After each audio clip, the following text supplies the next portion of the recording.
The gentleman turned to the princess and said that he wanted to get straight to the point. She could never replace TT. This scum is the princess's fiancé, named Wilhelm Umbrella, and he must join, or rather, should have joined their family. It would seem that the engagement went smoothly, but that was not the case. The lady turned to him and asked what he meant by this. Wilhelm wanted to tell the truth and maintain his self-confidence. The lady sighed and asked why he was saying this after their engagement. If he had said so earlier, it would have been much easier to break up. Willem said that he didn't want to break up, and he was completely confident that he could give her everything she wanted. But she must know that his heart belongs to another.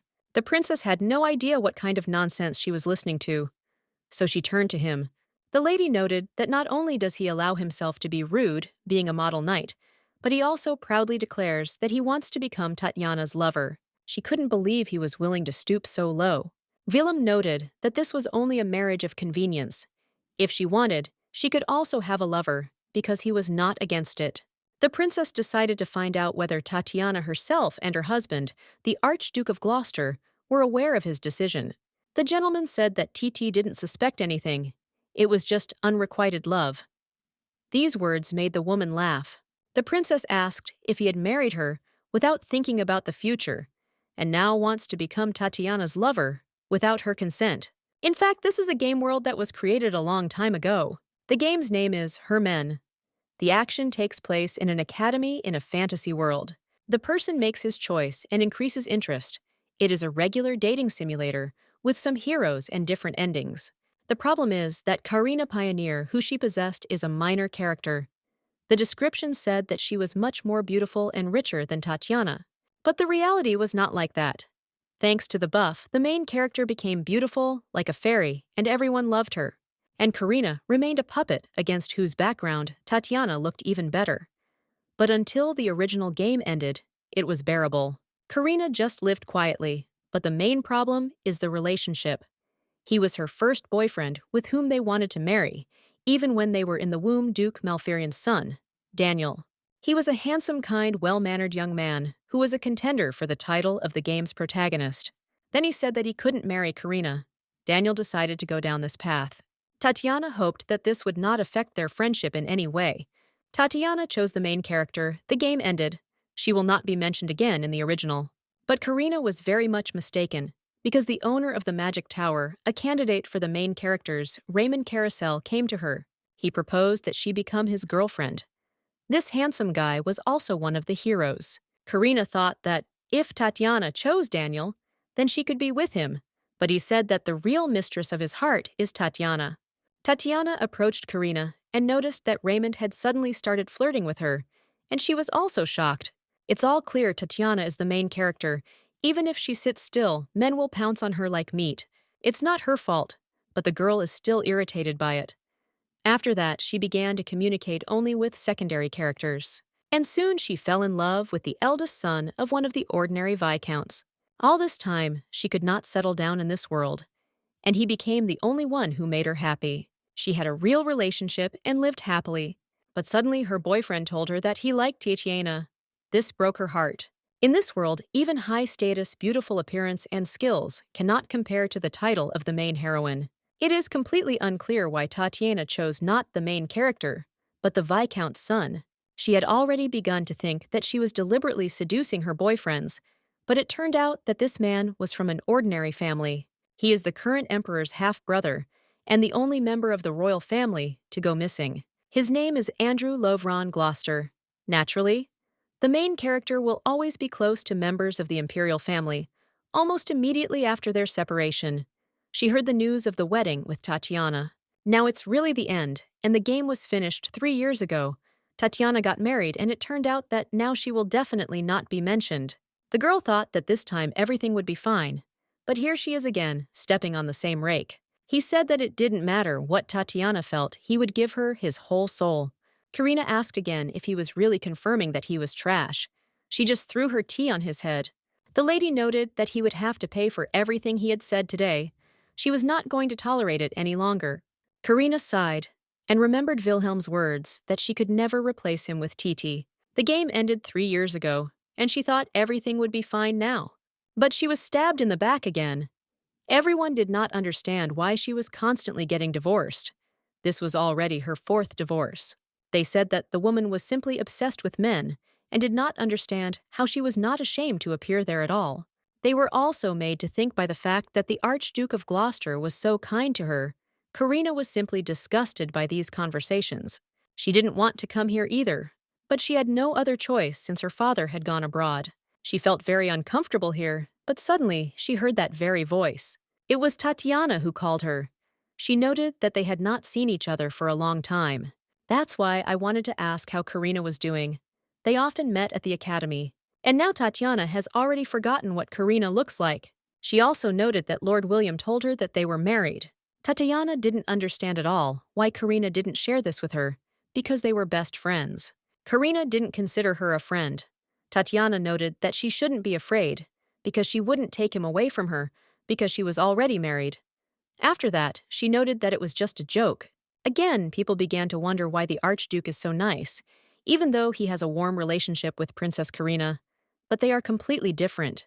Unlike her, the Archduke is simply an angel. These two are like light and shadow. Tatiana always behaves like this, pretends to be innocent, makes Karina a laughing stock. In this way, Tatiana makes Karina an unhappy bridesmaid. Karina said that Wilhelm told her that he didn't care about Tatiana's marriage, because he believed that becoming Tatiana's lover would be a great honor for him. Tatiana laughed and was shocked that she couldn't even laugh anymore. She said that when they saw each other, they joked about rumors about their romantic relationship, and he said that he doesn't care about any gossip, so she thinks he's cute. Karina remarked that she assumed this meant that she would not care if she met her husband alone, as she did with Wilhelm. After all, she said herself that they were best friends. Tatiana's face immediately changed. She didn't understand what she was talking about. Finally, Karina smiled, because now it was clear that Tatiana also understood that something was wrong here. She knows that she is the main character. Karina is just her ugly friend. At the same time, Tatiana thinks that everything in this world belongs to her and takes all the men from her whenever she wants. But this is too much. Tatiana turned to Karina and noted that she seemed to have misunderstood everything. But Karina pushed her hand away and asked if it was an accident or a misunderstanding, since she had already been dumped many times because of Tatiana. These relations are even those terrible. For this, the servant reported that the representative of the Archduke Pioneer passed. The girl almost exploded, but told Tatiana that they could talk later. The gentleman turned to His Highness and noted that even among the neutralists, the Archduke was famous for his honesty and sincerity, and was quite famous among the people. And if the Archduke helps the Lord, then everything will change. But His Highness didn't really want to listen to this, so she asked him to stop. After this, they brought in the representative of Archduke Pioneer Princess Karina. The Lord gave her permission to enter, so Princess Karina entered and greeted His Highness. His Highness greeted the princess and noted that today was the first time they had met. This man is a lord of iron and blood who committed the brutal murder of the rebels and their families. A tyrant in whom there is not a drop of humanity, the same bloody emperor. He looks more harmless than the princess thought. Not quite. But this man is unrealistically handsome. In the game, he is Tatiana's first love, and he is clearly worth it. The gentleman turned to Tatiana because he noticed that she was lost in thought. The girl immediately realized and asked for forgiveness. The emperor suggested that she was standing in front of him and was in the clouds. It seemed she was thinking about the rumors concerning her divorces. The princess noted that this was by no means the case. She was simply surprised by his extraordinary beauty. The emperor was surprised and noted that she apparently was not afraid of him at all. Those of you who haven't heard of him usually tremble with fear. The lady said that she had gone through something similar, so she understands everything perfectly. Karina also said that getting to know a person yourself is much more important than drawing conclusions about him based on conversations. If you believe the rumors, Karina is a preoccupied woman obsessed with men. That's why Karina decided to find out if the emperor also thinks that this is all true. The emperor sighed and then remarked that he really enjoyed talking to her. After a short conversation, Karina thanked His Highness for listening to her. The gentleman said that he was left with a good impression from their conversation, so he would like to ask a final question. The lady, of course, was not against it. The gentleman said that he wanted to know if the place next to her was still free. He asked this question because he wanted her to become his girlfriend. Karina asked for forgiveness and said that His Majesty would still find his successor much better than her. But the emperor thought it was worth a try. He also noted that there would be an important announcement before the end of the banquet today, so she should wait and not run away. Karina planned to return home immediately after the audience, so she was a little upset, but she agreed. After that, Lord Wilhelm addressed her. Karina did not want to hear him, but still asked what he wanted to tell her. He talks to her as if nothing happened, so she thinks he's a complete jerk. The man wanted to ask what they were talking about. Karina didn't think that she had to report to him in any way. Their relationship was ruined because of him, and he was talking to her so calmly. That's why the lady didn't understand where his conscience was. Wilhelm sighed and noted that he had completely forgotten that she was not at all sociable. Karina said that he was right, and that she was like that. And now, after he confessed to her that he wanted to become the lover of the Archduchess of Gloucester, she demands a divorce. He started screaming, and the girl only added that he was very confident that day. So it's not entirely clear why he's embarrassed. Now Willem approached her and said that she was exaggerating. Karina noted that she hadn't lied, so the man got angry and raised his hand to her. The girl wanted him to hit her, because after that, she would be able to blame him for all the troubles and destroy the family of the Marquis of Hanta. Then Karina heard a familiar voice. It was Andrew who was asking Wilhelm what he was doing. Andrew decided to ask if he really wanted to raise his hand to the lady. Wilhelm began to justify himself and say that he was just passing by. The lady was disappointed, because if he had hit her even once, she would have deprived him of all his funds. Karina could also disgrace him in front of the entire high society, so that he would be ashamed to appear in public. And in the end, she would have destroyed the reputation of his entire family. But then Andrew intervened. The gentleman noted that he had not seen Karina for a long time. The lady was grateful to him, but immediately afterwards said goodbye to him. Karina was very angry because this scum wanted to raise his hand against her. He is such an animal! The girl did not understand at all how she could marry him, because he had no manners or upbringing. After this, Karina looked to the side and again saw Tatiana with different men. She didn't understand what she had done wrong to him. She didn't give a damn about Wilhelm, but if Tatiana starts dating someone else, she will definitely interfere. Perhaps Karina should live alone. There are no men in this world who would not like Tatiana. And then the emperor approached her. He smiled and noted that he seemed to be asking her to wait and not to get drunk. The girl smiled and asked if he had come here to make an announcement. The emperor said that in fact there was no announcement, and he had deceived Karina. If he hadn't done that, she would have left right away. The girl said that he really knows how to charm people. And then she immediately said that she didn't want to say that, which made the emperor laugh. She's so funny, she might take it as a compliment. His smile is just mesmerizing. She likes it. The operator asked how he could compensate her for the wait. Karina said that nothing was needed, and at that moment, she noticed that Tatiana was staring again. It seems like she is jealous because she is close to her first love. Karina asked if he could stand for a little while, like he was doing now. The emperor turned his head and noticed that it seemed that Archduchess Tatiana was standing behind him. The lady wanted to cuddle up to him and asked if she could do so, but the emperor himself hugged her. This gesture made Tatiana nervous. She turned away and said that she would go home. Karina was glad and noted that she had left. Therefore, she was very grateful to Her Highness that he had played along with her. The gentleman said that he is always happy to help her. He is very handsome, especially when he smiles. Karina suddenly thought that he might be different from other men, so she asked His Highness if they could really start a relationship. The girl realized that she had said this without realizing it. She had refused, and now he was asking her out. And so she decided that she would definitely think she was crazy. So Karina decided to ask for forgiveness and told him to just forget those words. The emperor believed that if they began to build a relationship, then one day he would be able to marry her. The lady was surprised that he wanted this. The gentleman promised that he would try to be the best man for her. Karina didn't understand what kind of dream it was, but when she raised her head, she almost went crazy because it was all real. She needs to calm down and remember yesterday. Because of Tatiana and her boys, she was very angry. And she remembers drinking a few glasses of wine and saying that the emperor knew how to charm people. She was shocked by what she said.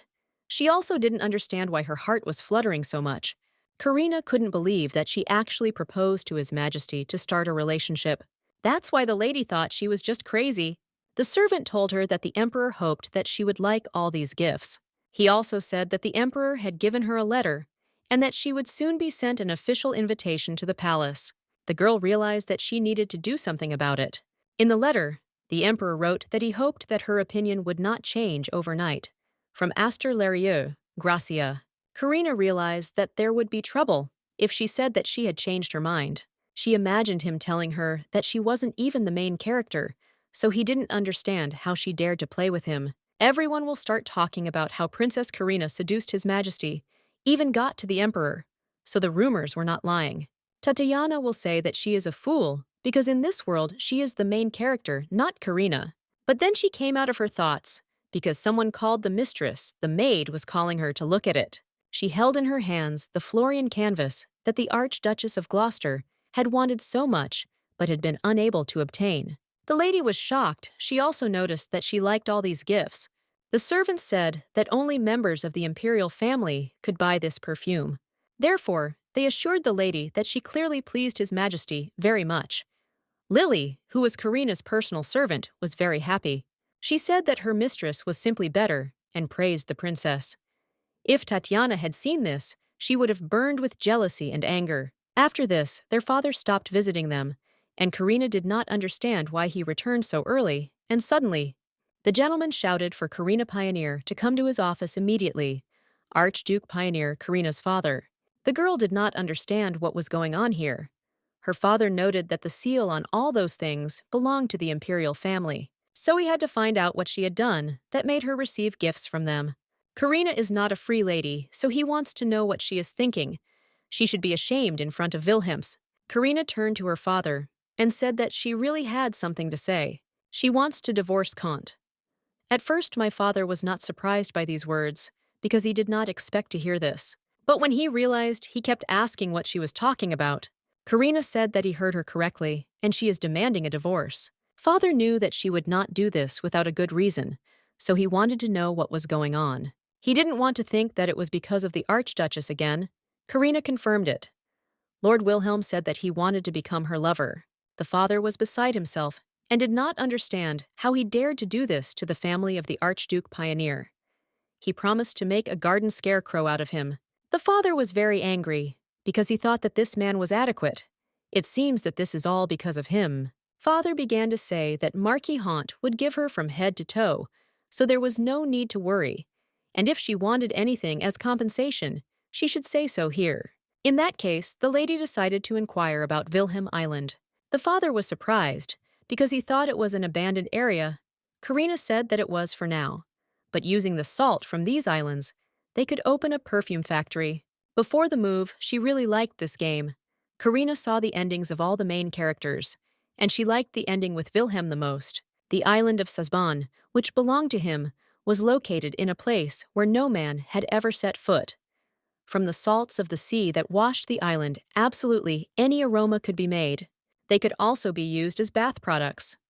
The heroes released bath fragrances for sale. This was their main product, which was called Tatiana's fragrance. As a result, Wilhelm gained wealth and authority. Of course, now the process of his development has stopped since Tatiana chose another. Kant had the prospect of growth. So now it is necessary to cut off all opportunities from the very beginning.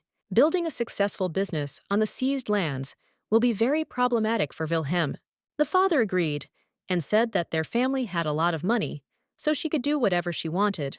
The father wondered if the emperor might have found out about her divorce and sent all these gifts. Besides, he recently summoned the Archduke, and they talked.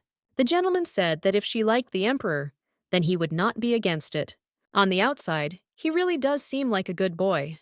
But if he starts acting like a scoundrel, then she should break up with him too. He has flirted with different women more than once. If there is a reason, then you need to dump him immediately. If Karina doubts him, then she should not torment herself and leave immediately. The man said that her father was very capable, so she should not worry about the future of the family and do whatever she wanted. Karina was very happy and very grateful to her father. She showed Lily what her father gave her to cheer her up. The maid was shocked because it was that same blank check. It's such a beauty. Karina said that she would soon go to the palace to meet the emperor, so she suggested going for clothes. The maid was shocked that she was suggesting to go together. The gentleman thought that she did not want to, but the maid jumped up and said that of course she did, because she had not chosen outfits for a very long time. Probably about 2 years, Karina was stressed by people's judgmental looks and was afraid to meet her ex. That's why Karina didn't go anywhere all this time. But now all these people don't bother her. She was sure that now, as soon as she went out, something would definitely happen. When she went out, she met Raymond Carcel there, who remarked that they had not seen each other for a long time. Karina asked Raymond not to block her path and to go where he needed to go. The lady also added that they were not friends, so he should address her that way. The guy did not understand what she was saying because he actually came to this place too. This tramp always wore only socks. That's why the lady noted that she didn't even know that he had a passion for boutiques of elite women's clothing. Raymond didn't understand what the problem was because he came for a gift for Tatiana and added that he was a VIP client here. The lady was not even surprised because he is an ardent fan of Tatiana. He noticed that as soon as she came here, the prestige of this boutique significantly decreased. Karina didn't argue with him and asked him to get out of her way and go to another place. Raymond was shocked and asked if she had heard him. After all, the clothes from here do not suit her at all. The lady asked him what else he would tell her.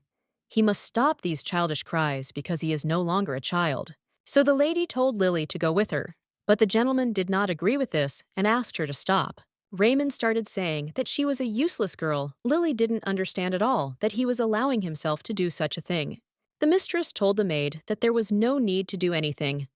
This scoundrel was not worth any attention. When the worker saw the lady, she immediately began to greet the princess. The woman said that she was the manager of the Dior boutique. Her name was Fieri, and it was a great honor for her to show her the gifts prepared by the emperor. Karina was surprised and asked again what the lady was talking about. Every famous boutique on this street received a message from His Majesty. He asked to select something special, especially for Karina. So the manager asked her to go up to the second floor with her. Lily told the lady to go quickly. The emperor ordered to look at her previous purchases from this boutique and choose a gift based on her preferences. Karina is of course very happy, but it seems like this is too much. She remembered how the temperature had risen on her hand, and he said that he would be the best man for her and would try very hard. She said those words while drunk, and he doesn't care so much that she's even ashamed. The woman told her not to be shy.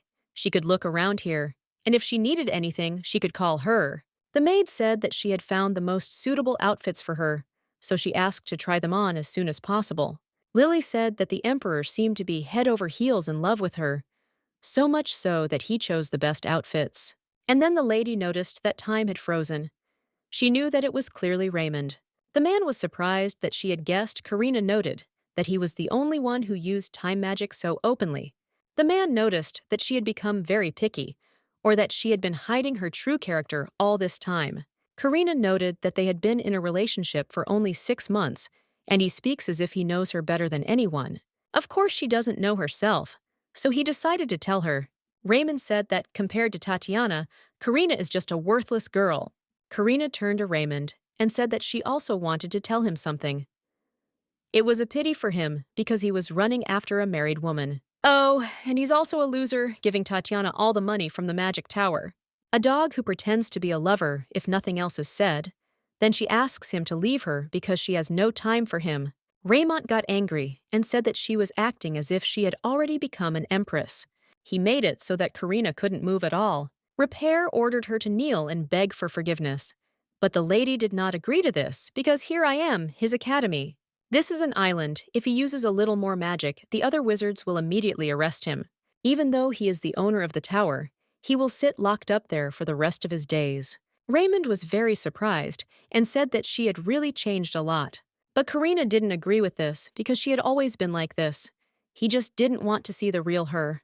The man resigned himself and said that he would go, and then disappeared into thin air. Time flows again as before. The maid said that she had chosen the most beautiful outfits for her mistress, but then she noticed that something was wrong with the lady, so she decided to ask again. Karina said that she agreed, so she wants to put on new clothes right now. The lady was informed that a carriage from the palace had arrived. Karina was very grateful to everyone for their efforts. She would be back soon. Karina said this boldly, but I can't even imagine how she can justify herself. They arrived at the place Karina believed that it was the emperor's personal palace. Luga said that since it was a personal meeting, he wanted to hold it in a significant place. Karina thought he shouldn't have taken it so seriously. She was in the Winter Palace. This is where Aster lived when he was a prince, and it's private property, so the only woman who's been here is the Empress. It's a disaster the emperor treats her too well, and she can't tell him she made a mistake by being drunk. It wasn't something you could just forget. Then someone approached her. It was the emperor himself who welcomed her into his palace. This made the lady freeze and get scared. After that, Karina said that she was happy to meet the emperor. Aster said it was mutual. Karina decided she had to pull herself together right now. The emperor said that he would take care of the rest, so he decided to send the servant away. Today, he's wearing casual clothes, and it looks like he wants to hold her hand. The emperor noted that this was his first date, so he was very confused. She also added that he didn't know what she liked and prepared a little bit of everything. The lady was delighted when she saw this beauty. Karina thanked him for his attention and noted that she doesn't like sweets, but wants to try everything here. The emperor was surprised by this coincidence because he also did not have a particular passion for desserts. He said that she had prepared his favorite tea. It was a little bitter, and thanks to this, she neutralized the sweetness. So he hoped that Karina would like it. The girl said that she likes to try different drinks.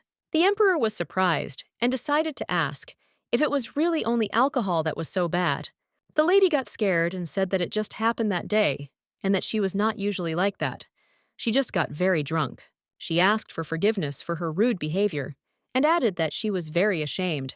Aster laughed and said that he was joking, so there was no need to laugh like that. The emperor is not so stupid as not to be able to distinguish a drunk man from a sober one. He knows what she's thinking.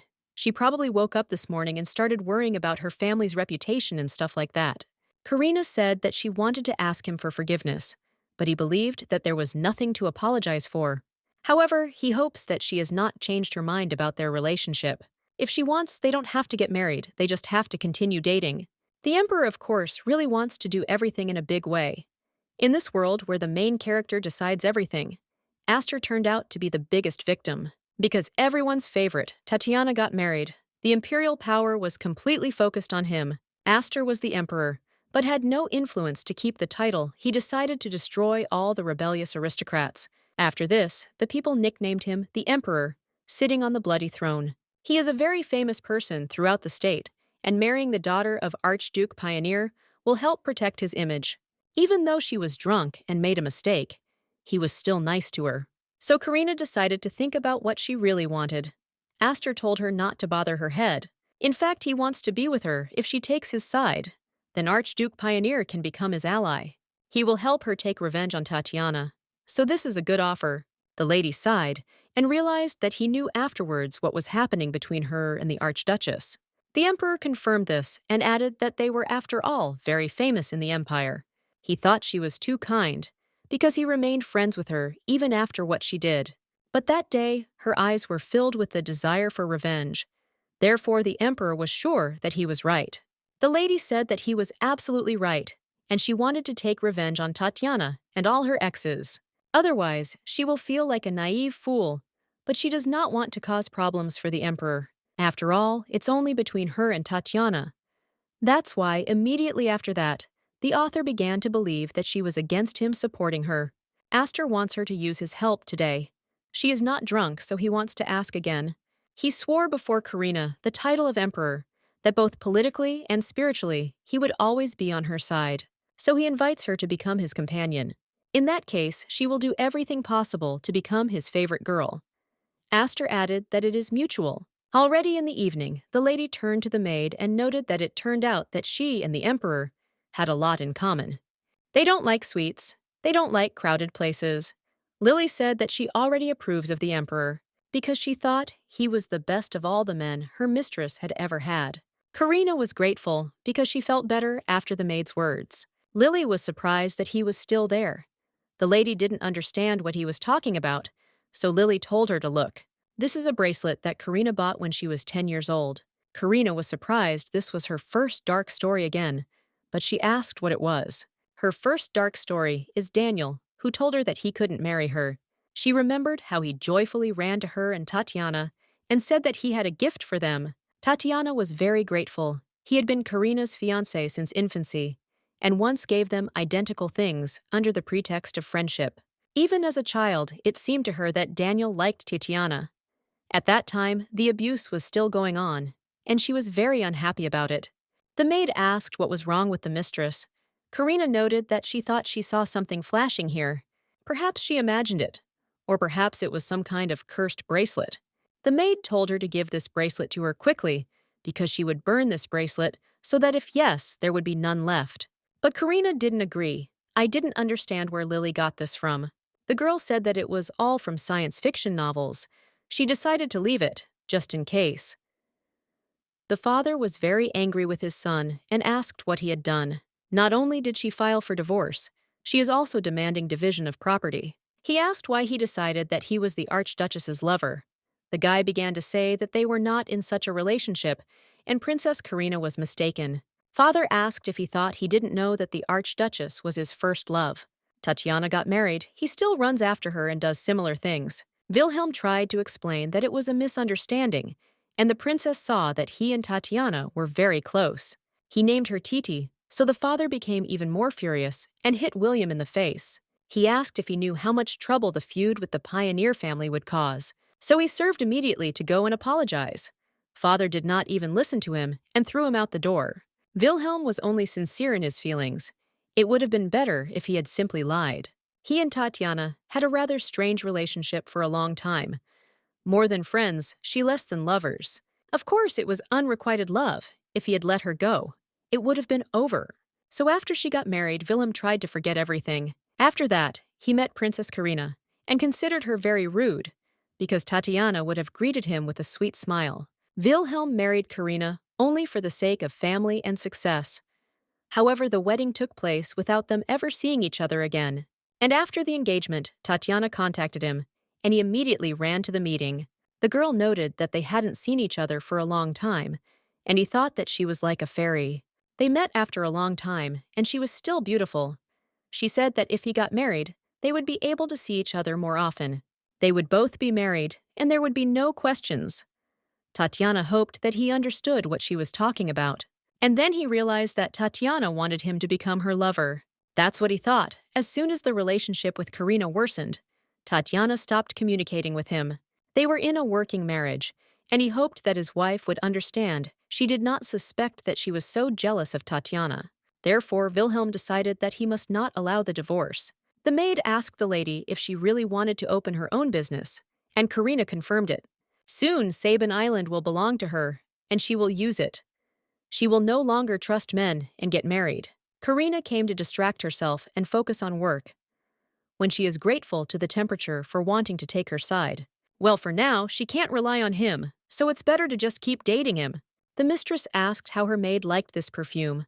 Lilith noted that it was a delicate scent and would be perfect for girls of 20, so she promised to try to find a suitable scent for the lady. Karina heard someone whispering behind her back, and then that the princess was there.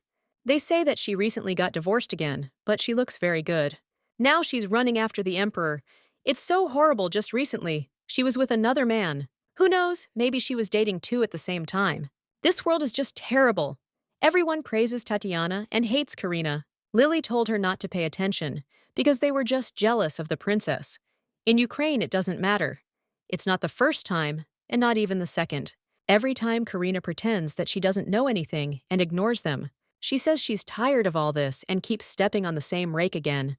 So she turned around and told the ladies that they seemed to be talking about her. Now she is in the process of divorce, and she and the operator do not have mutual feelings for each other. People were very surprised and shocked. Karina said that she does not date two people at the same time, so she hopes that now everything is clear to them, and she hopes that they will spread the right rumors. The people immediately apologized and started running away. The maid was simply delighted with the way the lady spoke to them. Karina suggested going to another store this time.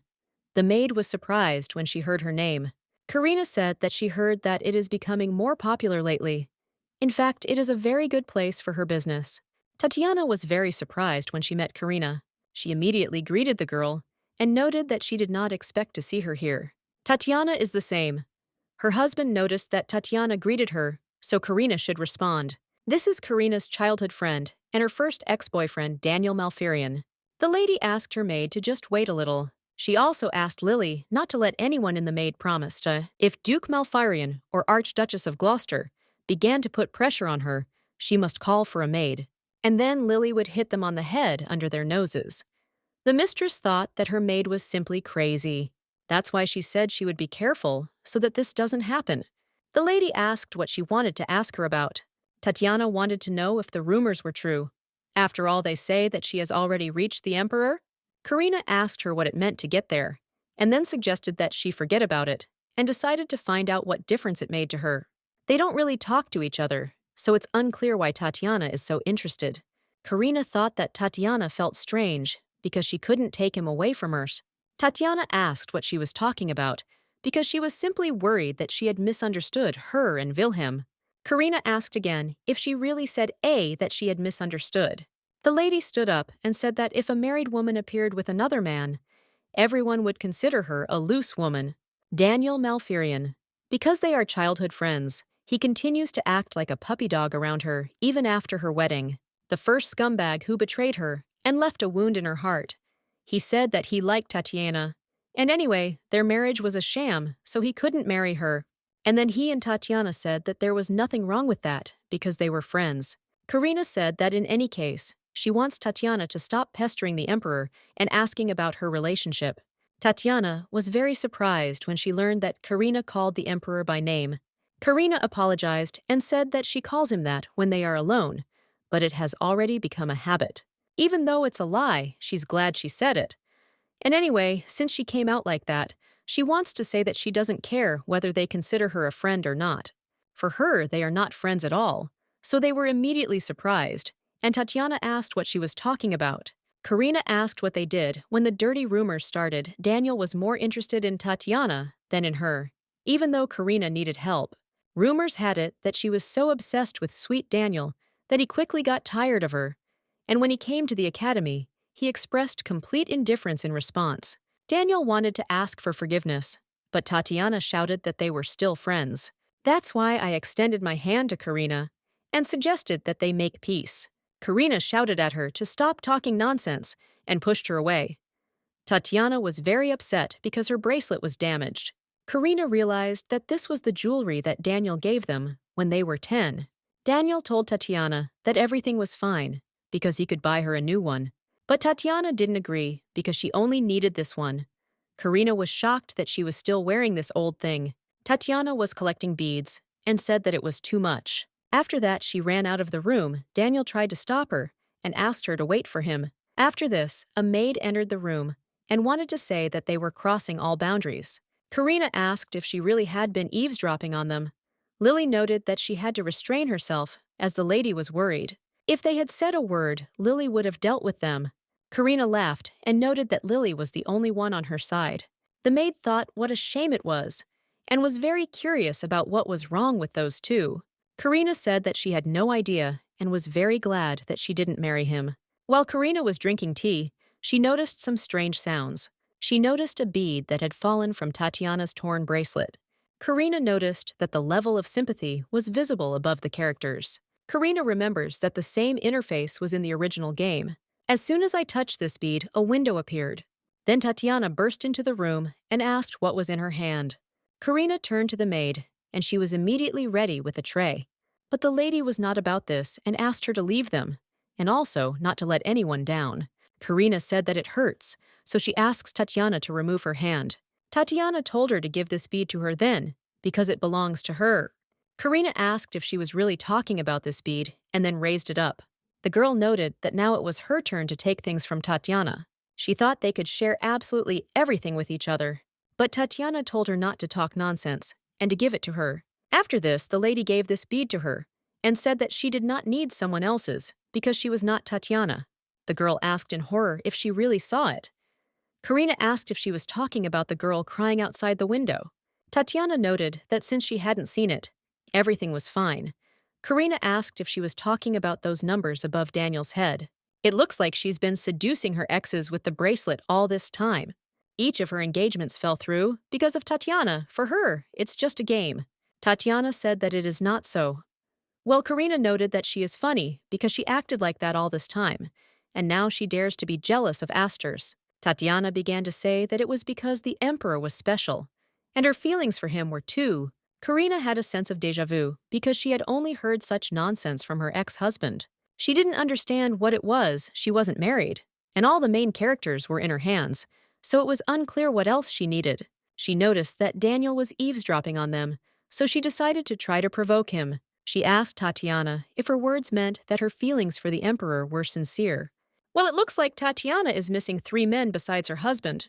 She began to say that Daniel, Raymond, Wilhelm, someday they would all get married, become the husbands of other women, and forget about Tatiana. Tatiana said that this was not true, and they had always belonged to her. It's been like this since the beginning. Daniel, Raymond, Willem. Everyone. She won't let anyone take her boys, and she doesn't know anything. Then Daniel entered the room and addressed Tatiana. The girl immediately became frightened. She approached Daniel and said that it was not so, then asked how much he had heard. After this, Daniel turned away and began to leave. The girl tried to stop him. Daniel apologized, but she would be going alone today. Karina noted that now not only Daniel, but also others will see her true face. Tatiana told her not to even make her laugh, because she wouldn't succeed. Because unlike her, she was special. Karina noted that they would still see who would succeed, and also suggested that Tatiana smile as usual, because she won't be able to enjoy it for long. Karina told Tatiana to take care of her bead, and added that they would see each other at the festival. As many as 4 people, Karina was not only angry at Tatiana and the men who betrayed her, she was also worried that the problem was in her. Well, it was all because of this thing. She remembered how Tatiana said that, with the help of the bracelet, she would make all the guys hers. Karina laughed, because it seemed like she thought she was the only one. But Karina also has a bracelet. The girl just realized that she was doing something wrong. At first glance, this bracelet seems like an ordinary decoration, and perhaps her bracelet does not have any powers. Perhaps increasing the sympathy level is the only goal of the game, but despite all her efforts, she failed to seduce Astor's. The girl decided that she needed to check it out. An eye for an eye, a tooth for a tooth. Now Tatiana will be in her shoes. When the Emperor read the letter from his mistress, he thought that it was very wonderful. Karina was ready, but she thought she looked too vulgar. The maid said that this was just the thing to teach this terrible lady a lesson. There is no empress in the country, and the first dance discovered was always danced by a pair of archdukes. Therefore, all the attention usually belonged to Tatiana. Karina avoided such events because she did not want to see her, but now everything is different. The maid asked the mistress if she really had to wear that ugly bracelet. Karina said it was a bit childish, and she felt like she was 10 years old with him. But this is her chance to find out if there is power in this bracelet. After this, the lady noticed that someone was shouting behind her door, and therefore was interested in what was happening there. The Emperor felt bored at the festival. He thought that he really wanted the princess to come sooner. A gentleman approached him and noted that the Emperor seemed to be in a good mood. It was Duke Malfurion Astor said, of course, because this event was very well organized. But he wonders why he looks so sad at the moment. The Duke admitted that he was a little worried. The Emperor believed that a man whose face was written all over him should not be a politician, so he noted that he knew that he was the former Princess Pioneer. The Duke was very surprised, and then said that it was just a fictitious engagement. He and Karina had been best friends since childhood. These words interested the Emperor, and he asked again. And then the guy remembered that Karina was dating the Emperor. He said that they are still just friends, nothing more. The Emperor remarked that looking at how he was clinging to the Archduchess under the status of a friend, he wondered what this word meant to him. He also asked what the princess thought about this. And then the guy remembered how she said that she didn't care whether they considered her their friend or not. Then she also said that she did not consider them her friends. So the Duke began to think that Karina must be having a very hard time. He began to think about why he had not worried about her all this time, and told the Emperor that he only wished her happiness. Because of this, the Emperor asked him to be careful, because he was not as kind as the princess. Daniel promised that he would keep it in mind. He didn't understand why he had hurt Karina for so long. After that, he heard that same voice he didn't want to see her. Tatiana turned to the emperor and noted that she had not expected that he had been with Duke Malfurion all this time. Aster greeted the lady. Tatiana said that there was no need for these formalities, and he could simply call her Titi. The emperor refused her because in that case, strange rumors might start to spread. Daniel didn't understand why Tatiana seemed so insincere and thought it was because of that incident. He noticed that she had fixed the bracelet, and he knows that Tatiana values this thing very much. But he would really like to know what happened that day. He doesn't understand, but every time he sees Tatiana, he feels sick. Tatiana also turned to His Highness and asked if he knew that it was a coincidence that today was her birthday. The gentleman was surprised that she had a holiday. Tatiana looked as if she had a look that was full of expectation. The emperor believed that she wanted to hear congratulations from him, and Tatiana confirmed this. She wanted him to say something to her very much. Aster pointed out that if she wanted it so much, it meant Andy wasn't paying enough attention to her. Tatiana said that they became a family 3 years ago, and she just wanted to get closer to him. That's what she said. The emperor understood her, and therefore congratulated her on her birthday. Tatiana asked if he could give her a gift in honor of such an event. The emperor asked what she wanted. Tatiana wanted him to dance with her today. Suddenly, Andy came up to her and said that he had been looking for her everywhere, and here she was doing such things. He was shocked that she couldn't just stand still. Tatiana started to say that she just came here. Andy went up to the emperor and apologized to him. The gentleman thought that he had nothing to apologize for, and came closer to Tatiana. Tatiana was very pleased, because this world still revolves around her. He says this because he is not a family, so he asks her not to involve him in her messy relationships. Then Karina came up to them and asked what was going on here. Willem immediately rushed to her and said that he had come to talk. But the butler blocked his way and told the lady that they could go further. The Duke said that if the Lord suddenly appeared in William, he could safely throw him out. Willem got angry and wanted to hit the butler. Karina asked him to stop. She told the butler that everything was fine, so he could step aside. She was very interested in why he came here, although it was for the best. If that happens, she will be able to check her bracelet. When she approached him, she saw that the percentage of his affection was visible above him, and it was 4 units. The number is moving towards 0. This was of course expected. This is such an absurdity. The lady noted that they had finished their conversation at that banquet. Willem said that she was too nervous that day, and he left. But the lady reported that she was completely and entirely of sound mind at the time. The numbers seemed to match his affection for her, and they continued to decline. The girl said that it was he who lost his mind and wanted to use violence against her. The guy apologized and said that he really was wrong. Since he sincerely repents, the lady decided to accept his apology. After that, she came and said that he could go. But he realized that he couldn't let her go. Wilhelm grabbed her hand and asked her to think again whether she wanted to break off the engagement. Karina didn't understand why she should marry someone like him. Wilhelm asked her to think carefully, because this would already be the 4th breakup. He believed that no man would want to marry a woman who had been divorced 4 times. The princess said that she would not marry him, so the guy decided that he would see her off for the last time. Karina noticed that he was in a great hurry and thought it was because of Tatiana. And then she asked what was going on. Karina noted that she heard that they were getting divorced and didn't want to see him anymore. In this case, she will definitely not accept his proposal because she will not benefit from it in any way. There will be rumors that she showed up at the banquet with a dissolute man. Karina is a realist, so we look at what is happening adequately. They and Tatiana have completely lost their minds. Wilhelm saw the princess's bracelet. He believed that it belonged to Tatiana and believed that she made the same one because she wanted to be like her. Karina said that this is not her bracelet, and she is not trying to become Tatiana. If she thought she would resemble the Archduchess Kama, and his feelings would change, then he asks for forgiveness. He said that his heart belonged only to Tatiana. After that, the butler came up to them and told the man that he was crossing all boundaries. If he starts insulting the princess again, he will call the guards. The lady noticed that suddenly the level of interest became higher. She did not understand why sympathy was increasing. She didn't want to think about what he thought that, for this reason to influence him, she began to imitate Tatiana. These are very nasty thoughts. She turned to him and said that if he had even a drop of feelings for her, then he must fulfill her last request. Their shaving brush was torn because of him, and she hopes it won't happen again. Lily hoped her mistress was okay. Karina thought that if she wore this bracelet, people would think she was imitating Tatiana. She will take him to the banquet and see the Emperor's sympathy level. Thanks to the light, she can say anything to increase the Emperor's sympathy. That's why she really wants to know how she differs from Tatiana. Karina is convinced that her bracelet has power too, but she is not sure if she should keep it. Karina asked the maid if she could put it in her room. That's a good idea. Frankly, he's too ugly for a mistress.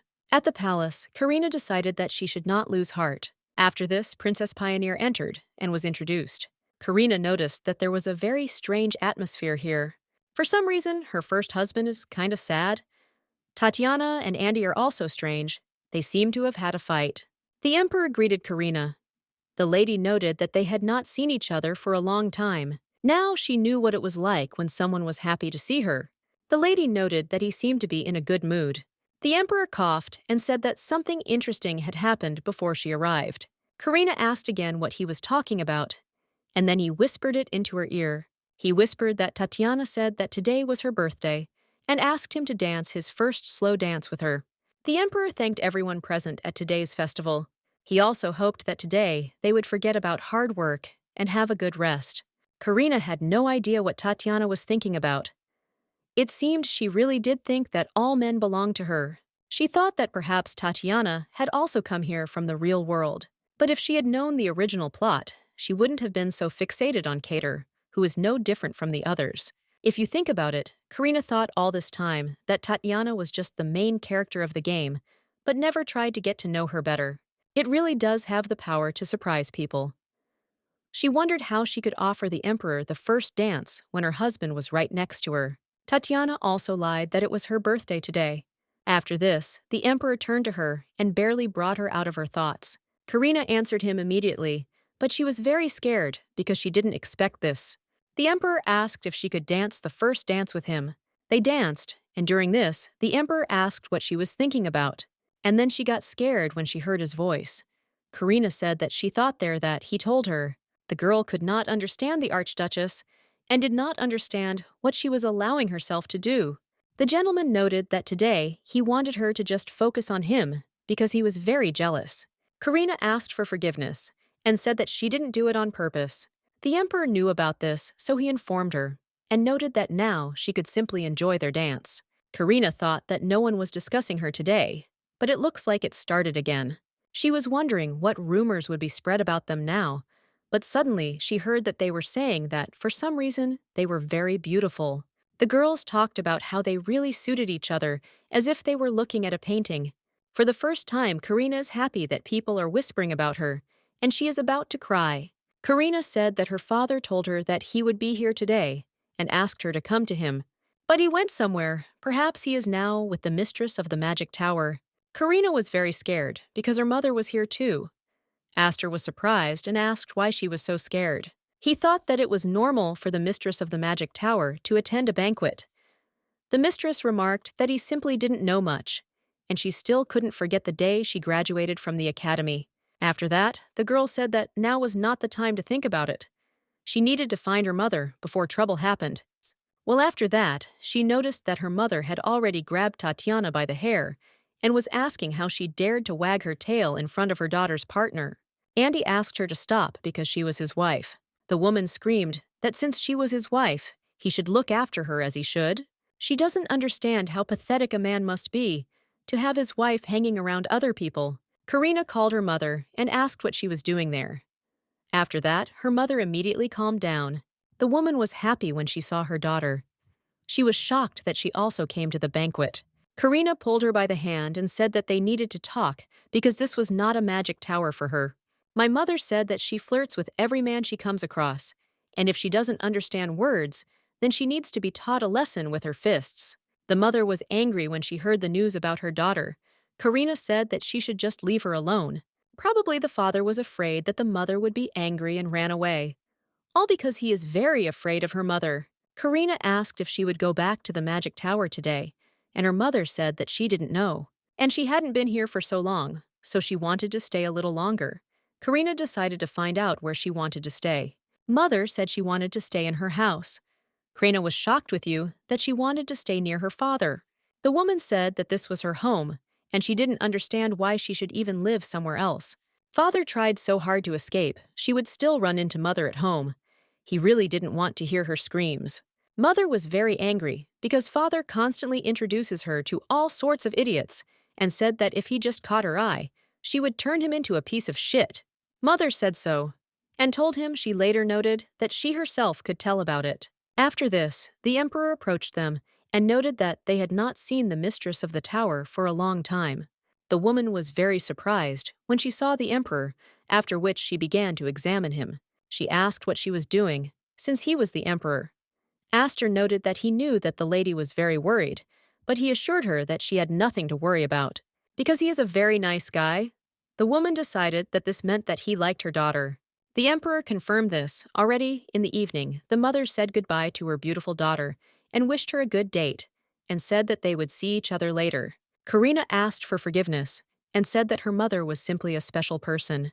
The emperor also found it funny and said that she was very interesting, and he thought that she looked like the Archduke, but she looked more like Mother. Karina decided to find out if this was a compliment, and he confirmed it in any case. They were finally left alone.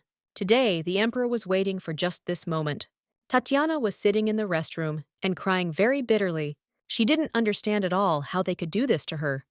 Daniel asked her to calm down. He noticed that Mrs. Freya was always like that, so he suggested that they be grateful to Karina for taking her away. Tatiana shouted that she didn't mean that at all. When she asked the emperor to dance with her, he just stood behind her. He had to help her. Daniel was in complete shock because it was His Majesty's decision. Tatiana asked if he would care if she couldn't dance with the one she wanted. He didn't care that she was unhappy. Daniel noted that he hadn't said that. He hadn't noticed that she was that crazy. Andrew remarked that he had better leave, and he immediately stood up and obeyed the master. It's strange after Karina and Tatiana's fight, something went wrong. Tatiana asked Andy if he was really angry, but the guy didn't understand why she thought so.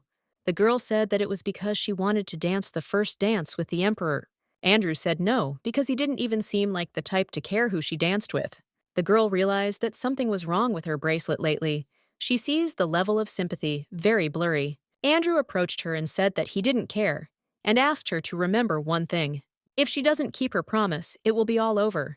Tatiana started saying that she will definitely try. And she also promised that she would not make any more mistakes. Andy said again that he would not repeat it twice. If she wants to live, she must take responsibility for her words. After this, the man left the room, and Tatiana sighed. She was very glad that Karina simply thought that this bracelet only showed a window of sympathy. If she had touched it, she would have had problems. And she also wondered what the problem was, because she had returned him to his previous state and did not understand what was wrong. It could be because Andy caught her or something else. Then Raymond teleported to her. She was very happy when she saw him. The guy also noticed that they hadn't seen each other for a long time, and he missed her. After that, they hugged, and he asked if she was doing well, and if anyone had offended her. Tatiana said no, but he agreed with me, because Tatiana's eyes are red like a rabbit's. He asked who had offended her. He assumed it was the Duke, and promised to help her. Titi said that, to be honest, something was bothering her. Titi's gaze is so mesmerizing and captivating. She said that it was connected with Karina, and made him fulfill her request. The emperor said that he would be very pleased to show this to the princess. She was already very interested in what was going on there. After that, they arrived at the place. Karina was in complete shock, and said that it was simply unearthly beauty. The emperor said that his father gave this garden to his mother, and it is cold here, so he asks her to put something on herself. His mother was a winter mage. His father built this garden for her, so that even in the cold season, she could enjoy beautiful flowers. The lady noted that he was indeed a romantic. The guy said that was why he was heartbroken when his mother passed away.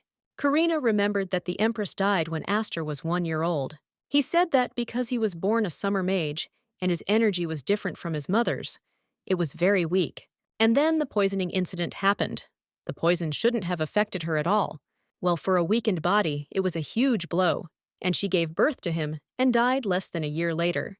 The father then said that his mother died because of him, and he should be grateful that he did not kill him and put him in the place of the crown prince. At every meeting, his father was angry with him and said that his mother died because of him. And what happened next? Karina knows because of her father's neglect. Astor's position as emperor weakened greatly. To strengthen his power, he had to kill all his brothers and those who stood in his way. Karina said that he was a complete coward and did not understand what his fault was. She couldn't understand how a 1-year-old child could do something like that. The one who poured the poison was to blame, but for some reason, they blamed him. Karina said that she takes back her words, and then that his father is a romantic. After this, the emperor laughed and noted that she was the first person he had told this to. For some reason, he wanted to see her about his past. Probably this was the answer he wanted to hear. The lady noticed that he had cold hands and added that they say that people with cold hands have warm hearts. Suddenly, a thought came to her mind. Sincerity is wonderful because the human eye is not able to see it. Suddenly, Karina heard someone calling her. It was Daniel. She recognized him immediately when she heard that voice. The emperor noted that Duke Malfurion seemed to be searching for her very diligently. But before Daniel only followed Tatiana, and something strange came over him. The emperor smiled and noted that although he was jealous, he trusted her. So they went out to him together. The gentleman ran up to her in horror and was glad that he had finally found her. He was very surprised that she was with the emperor. Astor said that he didn't know what had happened to him there, but he had interfered with their time together. Or perhaps he had already forgotten the words that the emperor had said to him this afternoon. The duke said no way Karina decided to find out why he was looking for her. He only needs Tatiana. The gentleman hesitated and didn't know what to say. The emperor noted that this conversation seemed to be not for his ears, and he would move away. She could talk and return to him. The girl was grateful to him. Daniel turned to Karina and said that something was wrong. Tatiana was acting strange. The girl was outraged because he was looking for her. For this reason, Karina noted that she had always been strange. Although not even that. Not only she, even their relationship had strange points. It is very indecent for a married girl to run around and call her by her name. Daniel was surprised by this, and Karina was irritated because she was already tired of repeating this to him. She said it over and over again. But he didn't hear it, didn't even want to think about it. They were friends in words, but he was always on Tatiana's side. But now that he thinks about it, he asks for forgiveness, because only now he realized what an idiot he was. At first, the girl did not listen to his words, but then she was very surprised by what he was saying. This is already the second apology. The first was from Willem. Karina can't get her head around it. She said that she accepted his apology, so the gentleman was very grateful to Karina. He felt as if the ignorance had lifted. Karina was surprised and asked again. Ever since he and Tatiana had a fight, he has been uneasy and feels like there is a crack in his heart. It seemed to Daniel that Tatiana was a fragile girl who needed to be protected with all his might. But after this day, Tatiana seems so deceitful. Just thinking about her makes me feel sick. It's just disgusting. Karina was shocked by the words he said about Tatiana. This is not the Tatiana he knew. She recently yelled at him for not helping her convince the emperor to dance with her. She did this right in front of her husband. Karina assumed it meant he was jealous when she danced with the emperor. Daniel confirmed this and added that he did not expect this from himself. She doesn't know everything, but she is sure of one thing. Tatiana's influence is weakening, and Daniel's complaints about her behavior are proof of that. Well, she wants to know what the reason is. It looks like it's all because of the incident with the bracelet. Daniel didn't want to think about the fact that she had always been like this. Karina said he just hadn't noticed. And also something interesting for Karina. She wonders if he remembers how he squeezed her bracelets with Tatiana. Daniel noted that she seemed to be talking about the bracelet that Tatiana always carries with her. Karina asked if he remembered where he bought them and if the seller was a magician. The guy said that it was a long time ago, and he definitely doesn't remember. Well, if she suspects magic, she can ask her mother. He is indeed right. Karina said that she was grateful, but it was time for her to go, and she would give him one last piece of advice on old friendship. Karina said that he should reconsider his attitude towards Tatiana, and then he will get rid of many problems. Karina asked where her mother was now. The butler replied that she was resting in her room. The girl was surprised that she was not in the living room, but in the room. She didn't think that they could still have feelings for each other. After her breakup with Daniel, her parents divorced. Not only because of cooled feelings, her mother chose magic and her father chose a family. They were so busy with their own affairs that they forgot about each other, and her breakup with Daniel was the last straw. The mother screamed that it was he who insisted on this crazy engagement, and he ruined their daughter's life, and she believed that he was not a real father to her. But he thought that he had nothing to do with it, because its representatives, Raymond, weren't very good either. Karina thought that a simple apology could have solved everything. She turned to her mother and asked if she had a minute. Mother whispered that she would be right out. After this, the lady ran out of the room and asked what happened. Mother was very happy. Karina decided to ask if she knew anything about this bracelet. The woman thought about it and decided to ask where she got it from. Karina immediately became scared and began to scream and ask if there really was dangerous magic there. The woman admitted, with a slight hesitation in her voice, that she was not entirely sure of her feelings, but she clearly felt something unusual and disturbing. Realizing that a quick glance would not be enough, she decided to take a closer look and invited her daughter into the room to do so. Mother looked at Karina with hope, assuming that she would agree to wait. Karina, in turn, was not at all against this proposal. Karina had not been in her mother's room for a long time, which was almost always locked. Looking around, she noted that nothing had changed inside. She noticed how her father clearly cared about her mother's room, indicating that he still had tender feelings for her, something Karina had always suspected. Suddenly, the mother asked about the origin of the bracelet. To this, Karina replied that Daniel had given it to her. The woman's face distorted with horror, and she anxiously asked if Karina was talking about the very man she considered to be the #1 scumbag. Karina was scared by her mother's reaction and hurried to warn her to be careful, otherwise the bracelet might break. The woman decided to take a closer look at it. She told her daughter that bracelets are a great base for magical artifacts as they contain a mixture of seasonal and magical stones. Hearing this, Karina was amazed, because such materials are incredibly expensive. Her mother confirmed that the bracelet was indeed made of high-class magical materials. She explained that magic stones serve to store magic, while seasonal stones are capable of generating it on their own, which makes them unique. These stones are incredibly rare, and there is very little information about them. The woman was amazed that someone could mix them together to create a bracelet. Such a person must be either a genius or completely insane. However, the true purpose of creating this artifact remained a mystery to her. Karina suggested that the bracelet allows you to see people's feelings, but only certain ones, which makes it even stranger. It was indeed an unusual object, so the woman decided to take it to the tower to conduct a more detailed study. During the conversation, the mother unexpectedly asked Karina about the emperor and how they started dating. Karina admitted that the story of how they met was long and unexpected, and she herself does not fully understand how everything turned out this way. The mother remembered that her daughter was always careful and never rushed to make decisions without necessity. However, Karina objected, stating that this was not the case at all, and she had not always been so prudent. To this, the mother responded that sometimes it is worth listening to your heart, even if this leads to spontaneous actions. At the same time, she noted that Karina was able to show resilience and cope with the difficulties that arose with dignity. Suddenly, the mother turned the conversation to the divorce, with Wilhelm asking how the matter was progressing and when it would be completed. Karina reported that the divorce application had already been filed, but Wilhelm was behaving strangely and still had not given any response. Suddenly, their conversation was interrupted by a strange sound that caught their attention, but they could not determine its source. Mother assumed it was a cockroach that had been darting around somewhere nearby. She assured Karina that she would deal with it herself. However, Karina insisted on catching the insect immediately, if it really was there, and not putting it off.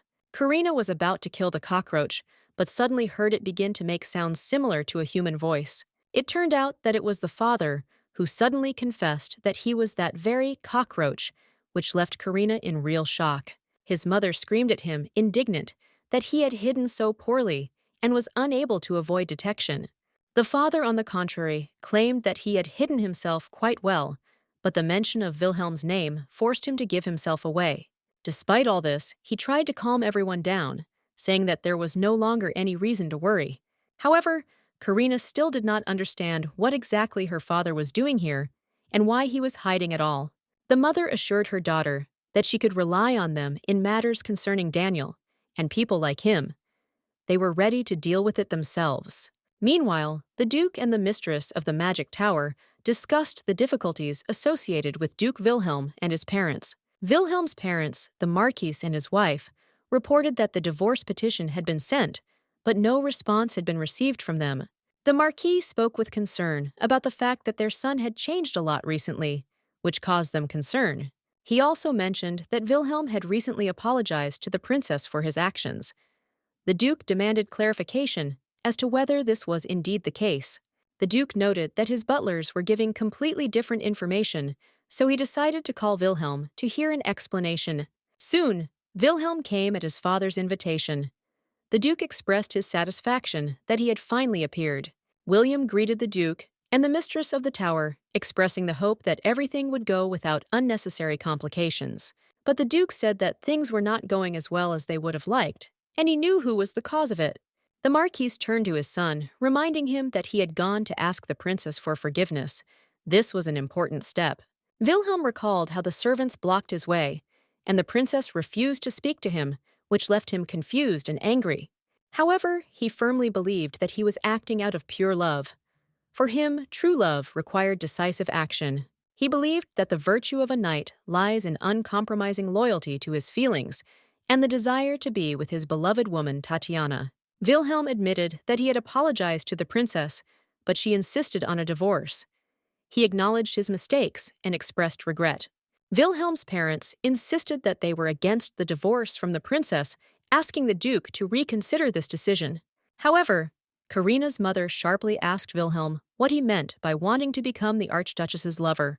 Wilhelm began to justify himself, saying it was a misunderstanding, but his father demanded that he explain his words, claiming that the butlers had reported something completely different.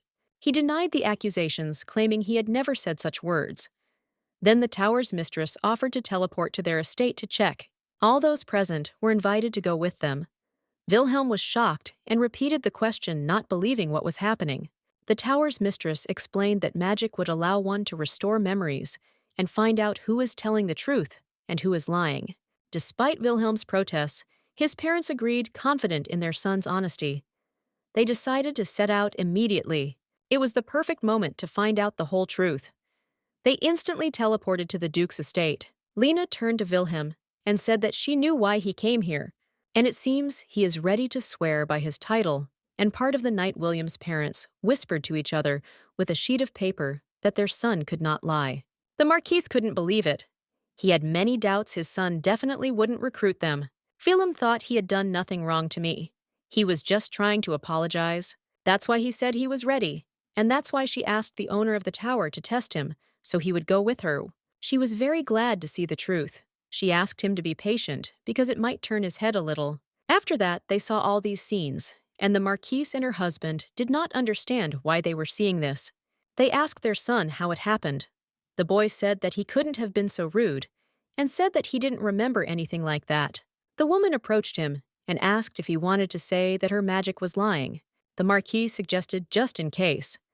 But he was interrupted by the butler, who said that they should not dare to insult the pioneer family they serve anymore. Everything he now saw, they had only recently seen with their own eyes and heard with their own ears. Karina turned to the Lord and noted that he had sworn by his rank and Yura's honor and cheese, so she wondered what it was like to look at herself from the outside. In her eyes, he did not look like a noble knight at all, and she did not think that such behavior was possible for a knight, not even a knight, but a simple man. And she thinks that now I have no doubts about who is to blame for the divorce. The lady was happy because thanks to Willem's actions, she got the island of Soban. All that was left was to find a good perfumer. Her mother sent her here. She couldn't believe that this creepy place was a perfume boutique. When she went inside, a woman came out to her and noted that she was standing in front of the store, so she assumed she needed something. Karina greeted her and asked if she could show her her fragrances. The woman wasn't sure she'd find what she was looking for, but of course she could pass. Karina noted that it doesn't really look like a boutique, and the selection here is very limited. Mrs. Karina asked if she could smell this scent. The woman gave her permission, and then she noticed that he was being too harsh. She decided to listen to him and go somewhere else. But then she found herself in a field covered with morning-sown grass. The soft grass swaying in the holes, she was enveloped in a delicate floral scent. All these feelings were thanks to this perfume, so she decided that she had found a business partner. She asked for forgiveness and wanted to know if this woman was the owner of this store. The woman confirmed this. It is a woman named Nivea, who has been the owner for a long time. Karina said it was nice to meet you, and then introduced herself. She is the daughter of the mistress of the Magic Tower and the great Queen of Spring, and came on the recommendation of her mother.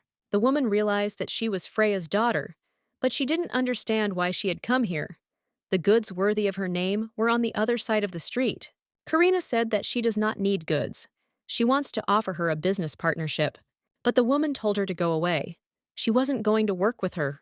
She drove the lady away screaming, and believed that she too had been sent by the Archduchess. Karina was simply horrified and said that she did not come here from Tatiana. She asked her to listen to her because she was familiar with the rumor that Tatiana took 4 suitors from one girl. People from Vanessa Street must have heard about it. The lady confirmed it. Karina said that she was that girl, and so she asked if she thought that Karina would be going to work as a messenger for Tatiana. The woman admitted that it seemed she had jumped to conclusions, and Freya's family could be trusted. But Karina did not understand at all where her reaction came from. The woman noted that she would be leaving here soon anyway, so she decided to tell this was about 3 years ago. One day, the Archduchess came to her and proposed cooperation.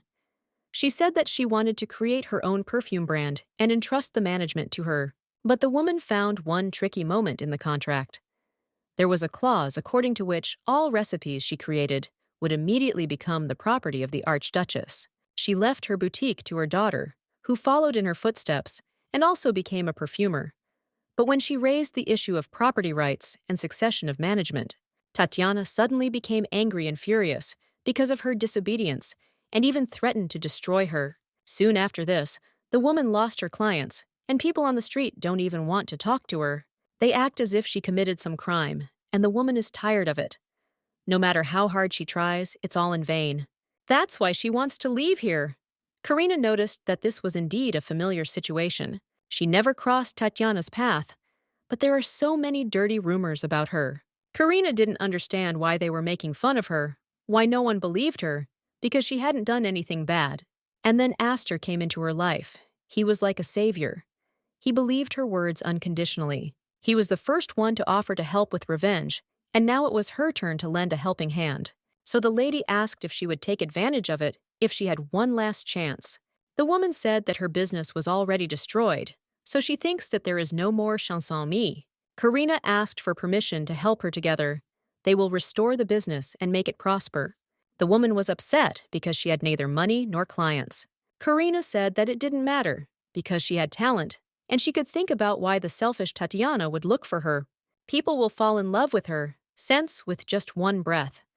Nivea noted that she is an archduchess, so she can't do anything alone. It is very difficult to defeat such a powerful person. Right now, Nivea does not believe in herself. That's why you need to show her that there is a person in front of her who is not afraid of Tatiana. She needs to show that there is a person standing in front of her who is not afraid of Tatiana. The lady asked if she had heard the recent rumors. Karina is dating the emperor. She might become empress soon. That's why Karina asks if she really thinks that some archduchess will look to challenge the authority of the empress herself, and that with her the lady will succeed.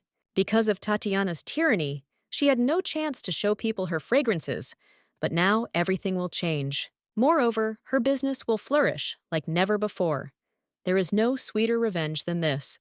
Karina noted that she was not rushing her, asking her to just think about it, and if she decided she could come to the Pioneer Duke's house. When Tatiana took everything from her, pushing her to the very bottom, Karina dreamed that someone would say such words to her. After that, the lady left Lena told everything to her mother, and she was shocked with you what a bitch Tatiana is. She still has the nerve to stick her nose up in the air after that. She is the main character of this damned world after all. The mother handed the bracelet to her daughter and said that even in the magic tower, they could not figure out where it came from. The perfect storage for magic. It's even surprising where poor Daniel got such value from. She doesn't want to have things from the apothecary like that bastard. Karina was simply delighted and thanked her mother. Because she made it better, Freya also cast her magic there. And she can do as she was taught and will always be protected. Mom said that Tatiana would definitely try to harm her, and it would be good if Mother could always protect her. But she herself knows that this is impossible. She has a friend who is very knowledgeable about magical instruments, so she can go to him and find out everything. But she must be careful and not get sick. After that, the mother hugged her daughter, and Karina asked her mother to be careful there too. A few days had passed since her mother's departure, and Karina had dressed up again. The maid said that she looked simply stunning and perfect for today's picnic. She had not spent 3 hours on her hair for nothing. She looks amazing, she did it so elegantly, but at the same time so cute, just like a doll. The Emperor will be absolutely delighted. Karina was very grateful to the maid because all this was thanks to her. The weather is good, so they will walk a little. I'll also talk.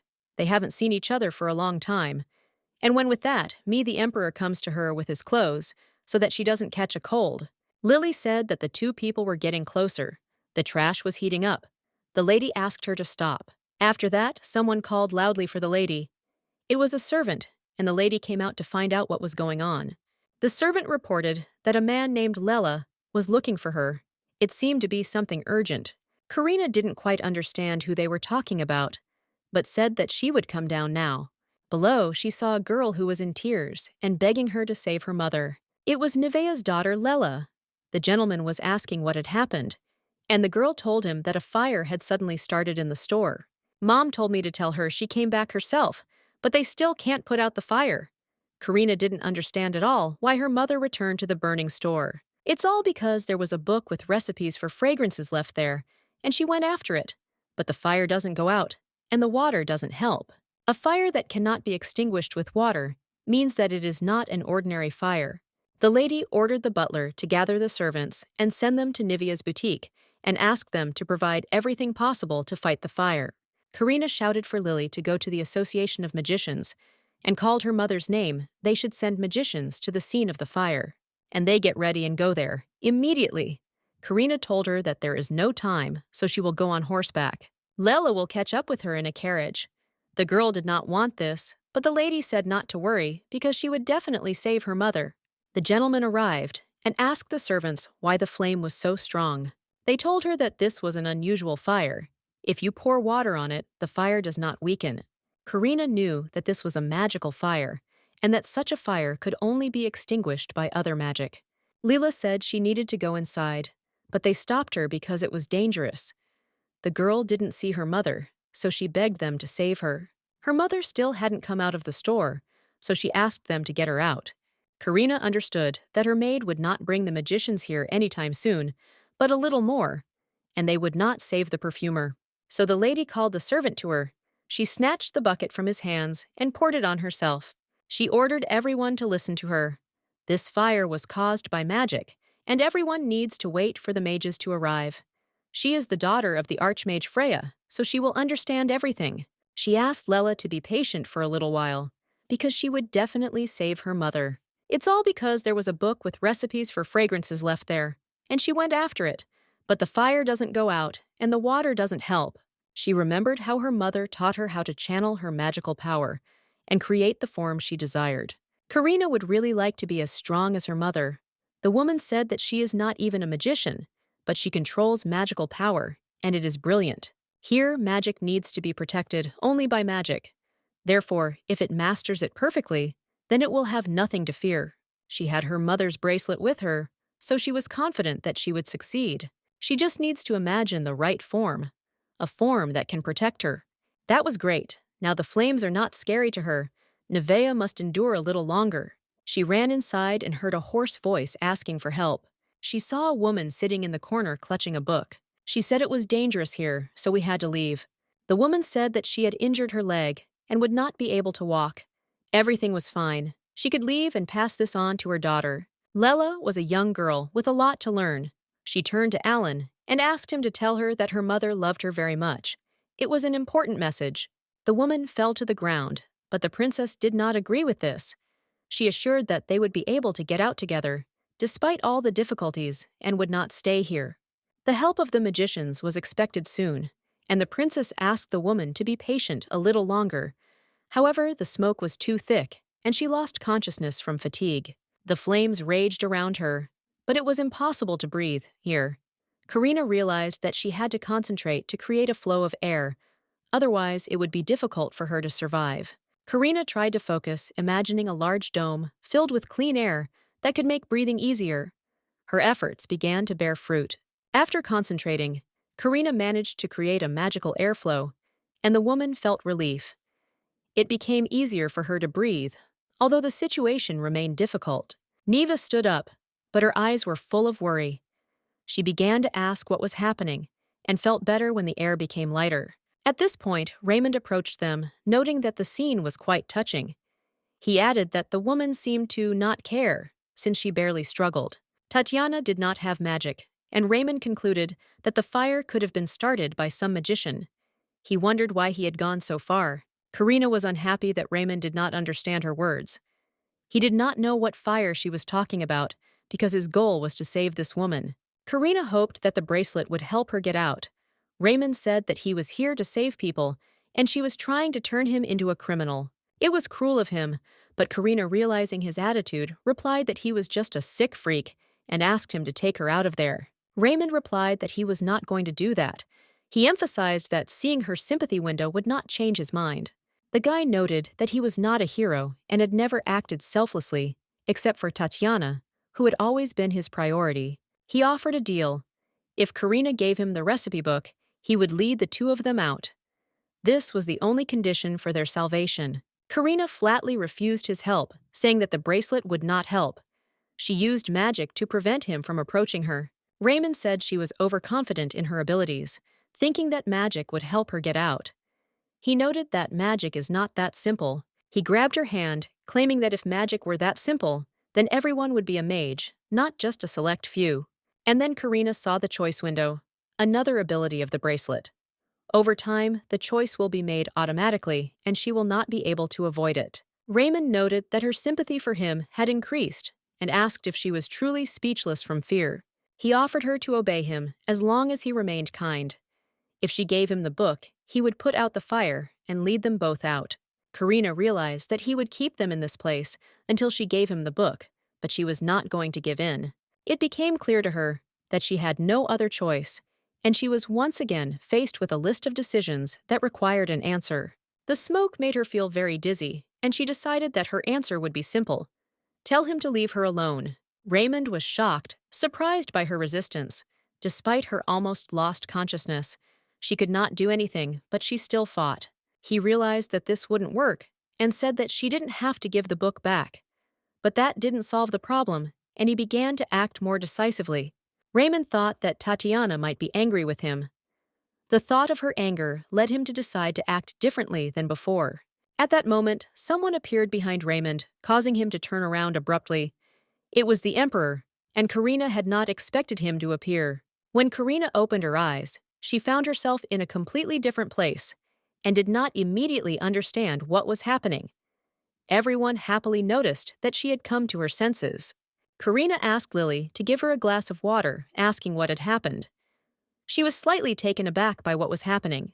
Turning her attention to her parents, Karina became frightened when she noticed that they were standing nearby and immediately felt anxious.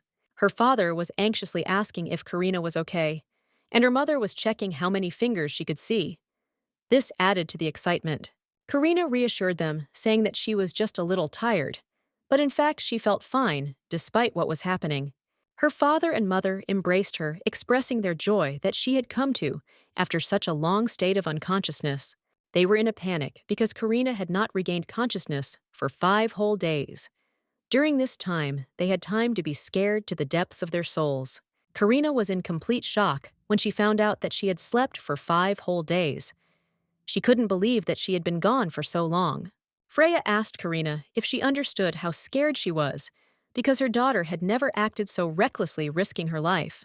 Freya was very angry, but tried to calm Karina down, trying to smooth things over and prevent her from taking any more risks. She said that such recklessness could be very dangerous, but Nevea told her everything in detail about what happened.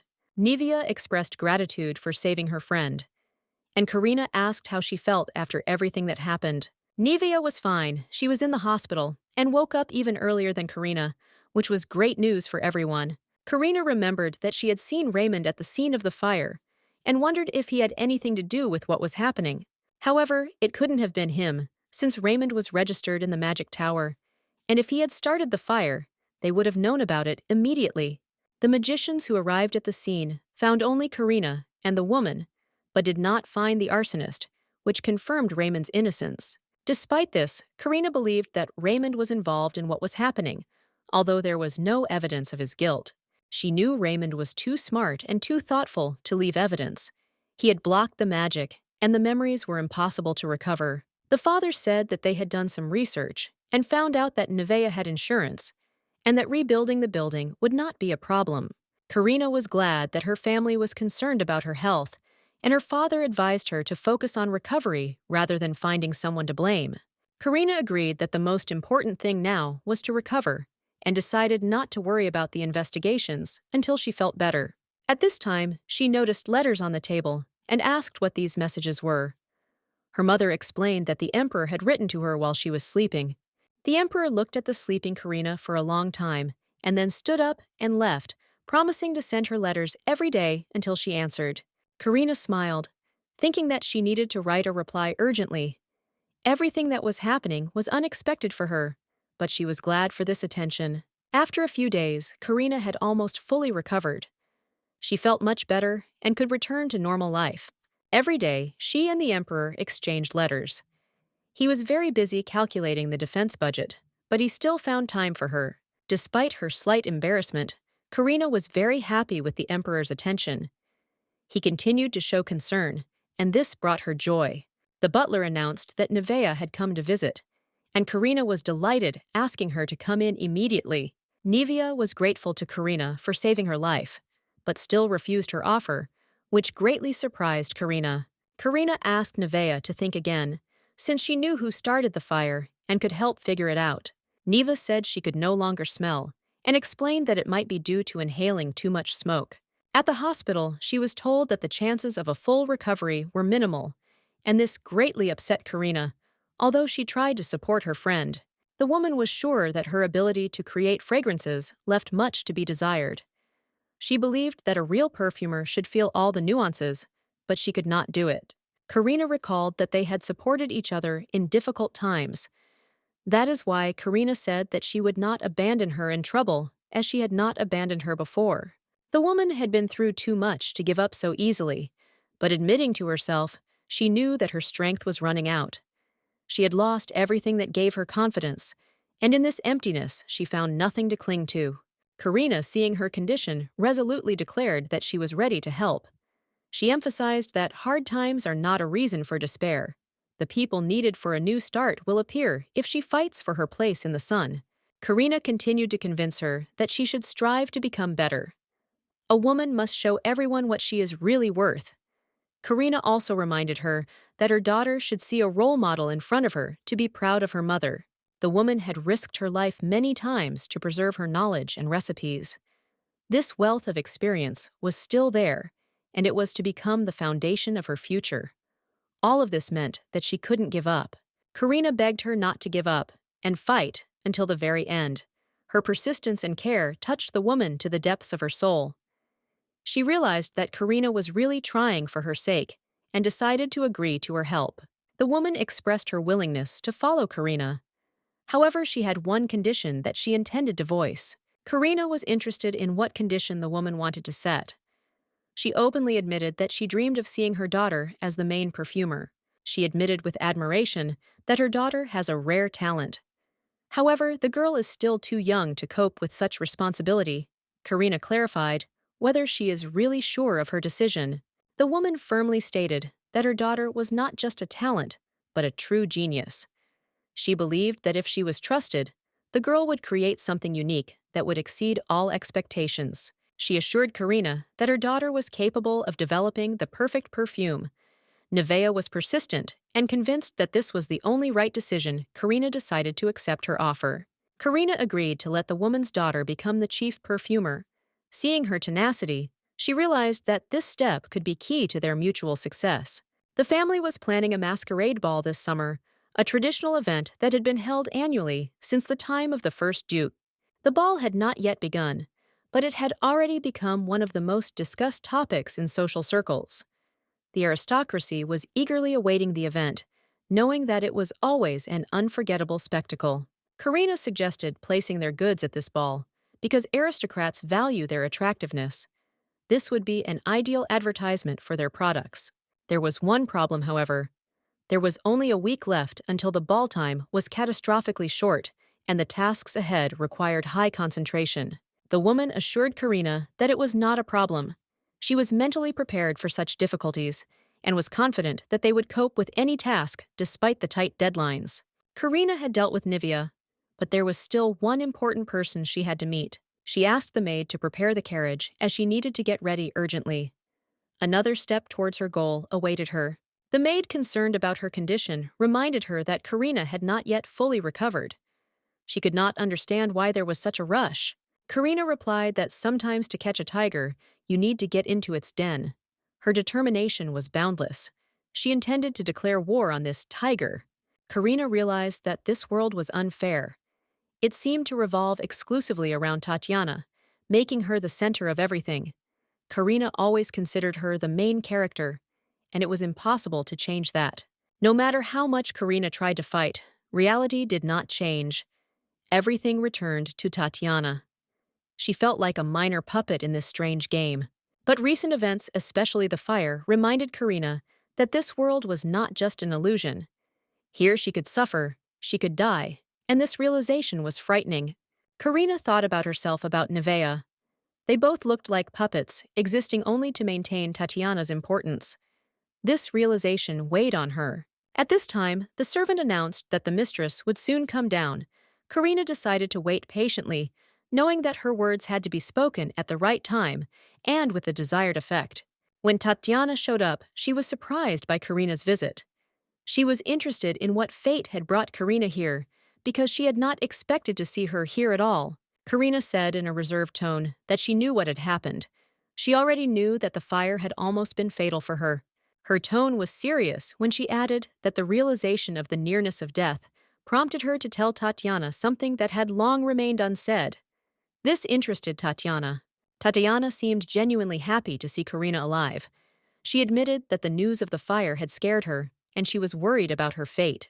Karina said that, although she herself was not seriously hurt, the owner of the store, Nivea, lost her charm, and this circumstance did not give Karina any peace. Tatiana was surprised.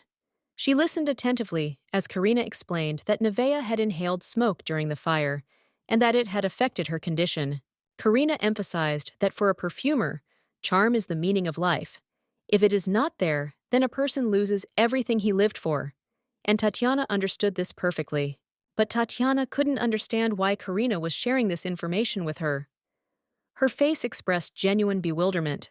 Karina asked coldly if Tatiana had any conscience left. She reminded her that she had repeatedly ruined her life without ever truly apologizing.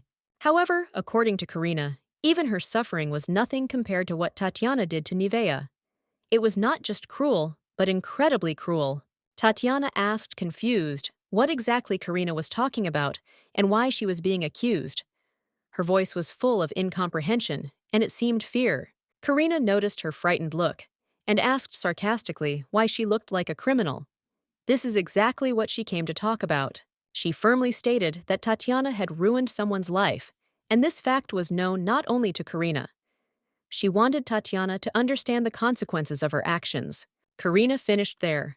She made it clear that she had said everything she wanted to and intended to leave without giving her interlocutor time to justify herself.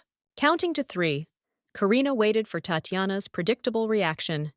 She knew that in exactly 3 seconds, her interlocutor would start screaming, making excuses. As expected, Tatiana was indignant. Her voice sounded as if she genuinely did not understand what she had to do with it. The reaction was predictable. This innocent heroine could not admit her guilt again. Tatiana did not accept the idea that she could be a criminal. It all looked almost comical. Tatiana began to blame Karina, claiming that she was to blame for everything.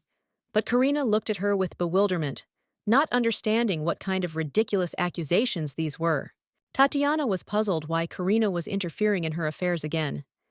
She believed that Karina was trying to take away something that did not belong to her, and this angered her. She reminded that she wanted to hire Nevaeh back when she was just thinking about the business. But Karina stuck her nose in again, ruining her plans. Tatiana accused Karina of envy. According to her, Karina interferes only because she wants to appropriate everything that attracts Tatiana. She reproached Karina for trying to take away people dear to her first asked her. Now Nevaeh, Karina just shook her head, thinking it was absurd. She reminded Tatiana that people are not things. They do not belong to anyone, and especially not to Tatiana. But she was not going to back down and continue to argue. Tatiana said that she could only allow Karina what she considered worthless trash, but she added that she would never give her the emperor. Karina, having heard this abruptly, interrupted her, asking her to shut up. She warned Tatiana not to dare mention Aster's name with her dirty mouth anymore. Tatiana was shocked that Karina hit her, but Karina calmly reminded that Tatiana herself had behaved the same way more than once, hitting. Tatiana couldn't believe that Karina dared to do this. She was furious, believing that only she could decide how to behave in such situations. In response, Tatiana decided to use force as well. She shouted that Karina should know her place and not forget who is really the boss here. Karina calmly grabbed her hand, noting that Tatiana remained the same. Nothing had changed in her behavior and approach to such situations. Tatiana, feeling helpless, began to try to break free and screamed for Karina to let her go, calling the butler for help. At that moment, Karina turned on her earrings, and Tatiana, hearing the voice, felt how her words were recorded in the magical device. Karina calmly reminded that the earrings were an artifact, and they recorded everything that happened, including her every breath and word, leaving Tatiana unprotected. Therefore, despite all of Tatiana's threats, Karina was confident that her actions would not entail any consequences, since everyone in the house would know her truth. Tatiana couldn't understand how Karina could do this. She felt betrayed because she always considered Karina to be more fair and decent. Karina was sure that Tatiana was talking about meanness towards her, not realizing that she herself was the embodiment of all these mean actions. Karina quietly reminded that she had lost a lot because of Tatiana, her friends, her love. Now she wanted to understand why Tatiana always tried to take people away. Karina noted that she was doing this over and over again, and at that moment, servants began to enter the room, asking if everything was okay with the mistress and if they could enter. Karina simply pointed to her earrings, and Tatiana replied that everything was fine, ordering them to stay behind the door and not bother them with unnecessary questions. Servant Marina reminded that Tatiana should be careful not to lose those around her, otherwise she would end up all alone. Karina warned that the world she lived in would now definitely be less merciful to her, and Tatiana should remember this lesson for the future. Karina, leaving, said that the Archduchess wanted to have an affair with her ex-fiancé, and this became the cause of their small conflict, which she told about. Tatiana, hearing this, asked when Karina was going to end this conversation. Karina, turning to her, suggested that they listen to her words if necessary. Karina noticed that Tatiana had not said another word, and adding that it was time for her to go, calmly headed for the door, not wanting to waste any more time. Karina was not going to act right away, but she knew that Tatiana would pay for her life, and Nevaeh's life for a long time, which was unavoidable. In Karina's head, she kept returning to the thought that Tatiana would have to pay for everything she had done for her actions that had caused a lot of pain. At that moment, Karina was met by the Archduke, and Tatiana was surprised to see him in such a place. She did not expect to meet him in such a situation. The Archduke asked what Karina was doing there. Karina replied that she had only come to meet Tatiana, and that the conversation was already over. But when Karina was about to leave, the Archduke grabbed her hand, asking her to stop and not rush to leave his company. Karina was confused, not understanding what he wanted from her, and asked him to let go of her hand. There was a light flirtation between them, even after the wedding. The Archduke wanted to know if she would spare him at least a minute to talk. Karina was determined to leave quickly, not wanting to linger. Karina said that if the Archduke had anything important, he should submit a formal request to the Duke's estate if he wanted to discuss it with her. Karina was in a hurry, and realizing that she couldn't stay, she decided to quickly say goodbye to him. not giving him the opportunity to continue the conversation. Previously, when Karina saw the Archduke, tears would well up in her eyes, but over time she learned to look at him differently, and now she did not experience such emotions. Karina no longer felt any desire to be with him. She decided it was time to go home and leave everything behind without prolonging this meeting. The maid offered to bring Tatiana some tea, to which she reacted with surprise, not understanding why this was necessary in such a situation. Tatiana noticed how the maid was smiling, and it seemed to her that this woman was simply mocking her situation, which irritated her even more. Tatiana asked the maid to leave and not bring tea, because she wanted to be alone in thought, not wanting to hear or discuss anything. The mistress stood by the door, listening to what the maids were saying. They were discussing the latest news about Karina and her behavior, which only added to her anxiety. The maids said they now understood why Karina had been looking so gloomy lately, and what rumors were circulating about her life. Tatiana was stunned, not knowing what rumors were being discussed, and began to get angry, because she tried to do everything right, and everything turned against her again. Tatiana couldn't understand why she was so unlucky. Everything was going perfectly until that damn bracelet broke at the most inopportune moment. Everything was set for success, but now she felt that her efforts were in vain, and the result was completely different from what was expected. At the age of 19, Tatiana suggested that Daniel go to a new cafe. He happily agreed and promised to invite Karina, but Tatiana decided not to bother her. Daniel agreed, but suggested inviting Karina as well. However, Tatiana decided that it was better to leave her alone and not force a meeting. Daniel admired Tatiana for her kindness and caring nature, which made him feel more sympathetic towards her than towards Karina, to whom he seemed cold and distant. Tatiana always managed to impress everyone, especially the guys who admired her care. Karina remained an ice queen for them. Tatiana noticed Karina, but instead of continuing the conversation, she immediately approached her, deciding that it was time to talk in her own way. When Karina met Tatiana, she was surprised, but still decided that she should listen to her proposal. Both girls were 19 years old. Tatiana invited Karina to join her and Daniel at the cafe, but Karina apologized, saying that she had a meeting and could not go. Tatiana assumed that Karina was dating Andy, but she decided that it was not worth interrogating her and simply said goodbye to them without asking questions. After Tatiana said goodbye, rumors began to spread that Karina was dating a guy who, according to those around her, was too simple for her. They said she was dating a poor guy, the son of some small-time Vic, who wasn't worth her attention. It was part of the local gossip. These rumors confirmed the opinion that Karina chooses partners who cannot threaten her, so that she will not be abandoned, creating the appearance of indifference. Tatiana was worried about her friend, but she thought about how long it had been since she had felt so free, enjoying the moment and forgetting about her worries. After that, a girl came up to Andy and touched his hair, so he thought it was Karina. But when he turned around, she saw that Tatiana was there, and the girl immediately introduced herself as Karina's friend. She was very glad to meet him. Tanya said that his hands were busy, so he would shake her hand with his eyes. Tatiana was, of course, not against it, but in return, she wanted him to let her look at his book. When she had a window with a choice, she realized that she had not made a mistake, and therefore invited him to be friends. Karina was taking a bath. She felt very fresh, and her fatigue seemed to have disappeared. Lily told the lady to rest. She had worked hard, so it was time to relax. She decided to mix honey brown sugar, a little milk, and then they will get an excellent massage cream. This is her personal recipe. Lily asked the lady to let her know if it was hot or cold. The lady said she felt like she was in heaven. It was so refreshing, it was indescribable. The lady noted that Lily should open her own massage business. The girl noted that then her mistress should remain a regular client. Karina noted that this was not a bad idea, and she thought that in their empire, there were no good spas. Of course, every wealthy aristocrat has personal maids, but they often lack experience.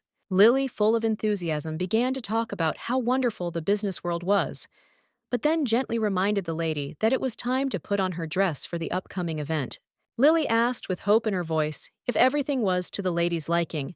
She happily added that the current atmosphere, outfit, and general mood were all thanks to her, and she felt great. Karina, listening to her, noted that, returning to the topic of business, she would like to add one more important detail before continuing preparations. Suddenly, the butler entered the room and announced that His Majesty had arrived there by interrupting the conversation and adding tension to the air. Karina calmly replied that she would come down now, but her face became thoughtful. Lilia thought that if the lady was lost in thought, then it was already impossible to stop her. Karina decided to ask Lilia how she felt about her idea, and she, smiling, noted that if we are talking about business, then this is a truly brilliant idea. However, Karina explained that she had something completely different in mind and simply wanted to know how Lilia thought she looked in this dress. The maid confidently stated that the mistress looked magnificent and that she had nothing to worry about because His Majesty was already waiting for her with impatience. The Emperor was clearly overjoyed when he saw Lady Karina. Her appearance made him feel warm inside, as if everything around him had become brighter. Aster, with genuine concern, asked how she was feeling. Karina replied that, as he could see, she was much stronger than she seemed at first glance. In turn, Karina asked if he himself was tired, to which her father admitted with a smile that he often works at night since this is his tireless passion. Karina expressed the hope that she was not causing him any inconvenience, but Aster assured her that this was not the case at all, because he truly loved his job, and meeting her brought him joy. He added that he had not seen the lady for a long time, and therefore was incredibly happy about this meeting, which in his opinion was long awaited. Karina, agreeing with him, suggested going for a walk to discuss everything in the fresh air, and also to unwind a little. During the walk, the Emperor, noticing her confidence, asked when she had managed to learn how to use magic, which made Karina smile. Karina said that her mother believed that her daughter should be able to defend herself, and so she taught her basic skills. The Emperor admitted that even the basics are given to her with exceptional talent. However, Karina sheepishly objected that her abilities were very modest, she could do little, and that on that day her strength was clearly not enough. If it weren't for the Emperor, Karina admitted she and Nevea could have died. Aster was surprised because he didn't understand what exactly they were talking about. Karina recalled that when he arrived, she was already unconscious. However, the girl is sure that someone woke her up, and the color of his eyes was the same as His Majesty. These memories made Karina wonder who really saved her from the fire back then, leaving her with this strange feeling. The Emperor suggested that magical power often obeyed the wishes of its master, and perhaps her desperate heart was then controlling the magic. Karina agreed with his words, but added that she had definitely seen those purple eyes then, and could not be mistaken about it. Aster reassuringly noted that even without magic, she was impressive in her bravery and ability to act without thinking about the risk. He emphasized that not everyone would dare to dive into the fire to save themselves, and her actions were truly inspiring, to which Karina thanked him with slight embarrassment. However, Karina admitted that she still has doubts. Perhaps her actions were thoughtless and could have harmed other people. The Emperor, wishing to dispel her worries, reminded her of the words he had spoken during her visit to the palace to give her confidence. He assured her that he would always be on her side, both in love and in politics. These words sounded with sincere warmth and support. The Emperor emphasized that Karina should not doubt herself because he values her for who she is, and this is the main thing she should remember, because he likes her exactly as she is. Natural, sincere, not trying to seem like someone else. This is what makes her unique and inimitable in his eyes. Andy was seriously worried because he did not understand why the Emperor suddenly decided to call him. It seemed that recently there were no significant events that could attract the attention of the monarch. The servant greeted the Archduke politely, pointing to the doors behind which the Emperor was presumed to be. This gesture indicated that he had already been expected. The servant asked to follow him so that he could personally escort the guest to the master. When they arrived, the Emperor greeted Andy with joy, indicating that the meeting would take place in a friendly atmosphere. The Emperor invited him to sit down, making it clear that he clearly had no intention of scolding or debriefing. This beginning eased the tension a little. Andy noticed that the Emperor seemed to be in a good mood, which surprised Aster, who smiled slightly at how obvious it was. The Emperor said that he expected a visit from Lady Pioneer after dinner, so he suggested getting straight to the point so as not to waste time. He explained that he wanted to thank Andy for his action. This statement greatly surprised the latter, and he, without hiding his emotions, clarified what exactly he was talking about. Andrew couldn't understand what the Emperor meant. However, as he thought about it, he remembered that a couple of weeks ago he was on Vera Street where an unexpected incident occurred. Andy said that a serious problem had arisen that day that required his personal intervention. He could not remain aloof from what was happening. The Emperor explained that it was about a fire that broke out in one of the boutiques on that very street. The situation was critical and required an immediate response. Andrew was stunned because he clearly remembered that he had not met anyone he knew that day and did not think that anyone could notice his actions. Andy's thoughts were focused on Karen, who could possibly tell the Emperor everything. However, he doubted it because he didn't want anyone to know about his involvement.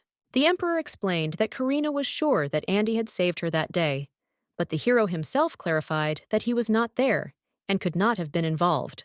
However, the truth was that it was Andy who helped Karina. He admitted that he had not sought attention, but circumstances had developed in such a way that he had to act. He happened to be at the scene of the incident while passing by and was able to provide assistance. However, Karina apparently mistook him for someone else. The Emperor's gaze suddenly became strange, and it made Andy wonder if he had made a mistake in his words. It seemed to him that something had gone wrong. The Emperor assured that everything was fine. He noted that to perform such a noble deed in secret from everyone deserved special praise and recognition. However, looking at the Emperor's face, Andy could not shake off the thought that instead of a reward, he could be sent to the scaffold. Such an expression frightened him. The Emperor looked at him as if he were interrogating a criminal. Andy offered to refuse the reward, claiming that he had only done what he had to. Astor insistently asked not to resist and accept the gift, a set of precious and rare seasonal stones. He considered it a fair sign of gratitude. The Emperor expressed his sincere gratitude and apologized for distracting Andy from important matters. After that, he let him go in peace. As Andy walked away, he felt the Emperor's piercing gaze on him like a wild animal watching its prey. It made him uneasy. The Emperor noted that the Archduke's boutique was located directly opposite the burning shop. He also added that he knew about Andy's wife's dislike for Karina. One question haunted the Emperor. Was this incident connected with the Archduke's intentions? His suspicions grew stronger. The atmosphere was tense. Astor's magic was pressing. Andrew tried to explain that this was all some kind of misunderstanding and that the Emperor was misinterpreting the situation. He said that he was returning home when he felt a powerful surge of magic. He also reminded that Raymond was in the capital, which could be related to this. The Emperor expressed surprise. How could Andrew claim that he had saved Karina by accident if he had met Raymond at the same time? The words sounded like a reproach. In the past, Andrew had often shown an urge to take away what belonged to the Emperor. This always irritated Astor and left a bad feeling. When Astor was a child, his father had said that winter magic would be more suited to Andrew than the air himself. These words created a feeling of rivalry. Father even asked Andrew what he wanted. He promised to find him something better than what Astor already had if necessary. Andrew did not object, because he was sure that in the future, he would become an emperor. Regardless of the circumstances, he believed in his luck and strength. However, after the death of the emperor, a fierce struggle for the throne began. At this time, intrigues and conspiracies became an integral part of court life. After killing the second prince, who was the main instigator of the unrest, Astor immediately went to Andrew to deal with him personally. The maid, trembling with fear, begged Astor to spare her, explaining that Andrew had managed to escape. This news angered him, but did not surprise him. Astor thought that if anyone dared to encroach on his throne, the first suspect would always be Andrew. He considered it obvious. Despite everything, Astor showed generosity, noting that Andrew was damn lucky. The monarch's good nature sometimes amazed those around him. Killing Andrew now would be too risky for his reputation, so Astor said he would believe him despite his doubts. However, he reminded that saving Karina could have been a sincere act which temporarily justified Andrew. After that, he let him go. When Andrew left the chambers, he was overcome with horror and fear. He felt that everything that was happening was turning against him. Returning home, Andrew immediately began looking for his wife to ask her questions. He was sure that she knew more than she was saying. The maid informed him that the mistress was in her room. Andrew went there without delay, determined to find out the truth. The maid had long noticed the strange behavior of her mistress. She became more withdrawn and sometimes looked scared. This worried the servants. The couple acted as if they were ready to harm each other. Such tension caused not only surprise, but also fear among the servants. On the first night, even a dagger flashed in the darkness, and this could not go unnoticed. Therefore, Andrew, worried, turned to the servants, asking if they were tired of living. Tatiana was extremely worried and decided to find out who was entering her room without warning. Her anxiety grew because it was clearly something unusual. She was surprised to see her husband and immediately asked him what had happened. The question was sincere, as the situation clearly left her confused and bewildered. Andrew ordered her to hand over the bracelet with cold determination. Tatiana couldn't understand why this was necessary and why he became so sharp, as if it was something important. Andrew immediately sensed that something was wrong. He demanded an explanation, asking where the magic he had put into her that first night had gone, and what had happened to her. Tatiana, clearly confused, replied that she didn't know and didn't understand how Andrew knew if she had magic, if she wasn't even sure she had it. Tatiana was not a magician, and she continued to hide the truth from her husband. This became increasingly worse as her lies dragged on, and her behavior angered him. Andrew was desperate. He couldn't believe that she hadn't even tried to answer his questions. He begged her, realizing that the situation was getting out of control. Andrew yelled at her, claiming that he wasn't sure she had any conscience left in her soul. He was sure that she had ruined his life with her actions. Tatiana said that she did not understand what was happening and asked for forgiveness for her mistake, admitting that she was wrong in her actions. She asked him to forgive her. Andrew asked if she realized that Raymond had secretly used his magic and set the fire to cause harm. He wanted to make sure she understood the seriousness of the situation. Tatiana was shocked to hear that Andrew had learned the truth. He reminded her that their marriage was based on her promise to make him emperor, and that this was important for their future. Andrew is only looking to get back what was lost, and told Tatiana to stop engaging in empty talk that does not lead to results. Tatiana couldn't understand why he called her actions nonsense, because everything she did was to get back what she had lost in this struggle. She acted to get hers back, and that was her main goal. After that, Tatiana went to the magician to discuss her next steps. She knocked on the door and told Raymond that she had arrived. He greeted her immediately, welcoming her by opening the door and inviting her in. Tatiana was scared when she saw his face, but Raymond calmed her down, explaining that there was nothing to worry about. Everything was fine, and she shouldn't worry. He explained that a wolf had run through the backyard, and he had caught it. The situation was under control, and there was no reason to worry. Tatiana asked if Andrew had beaten him badly.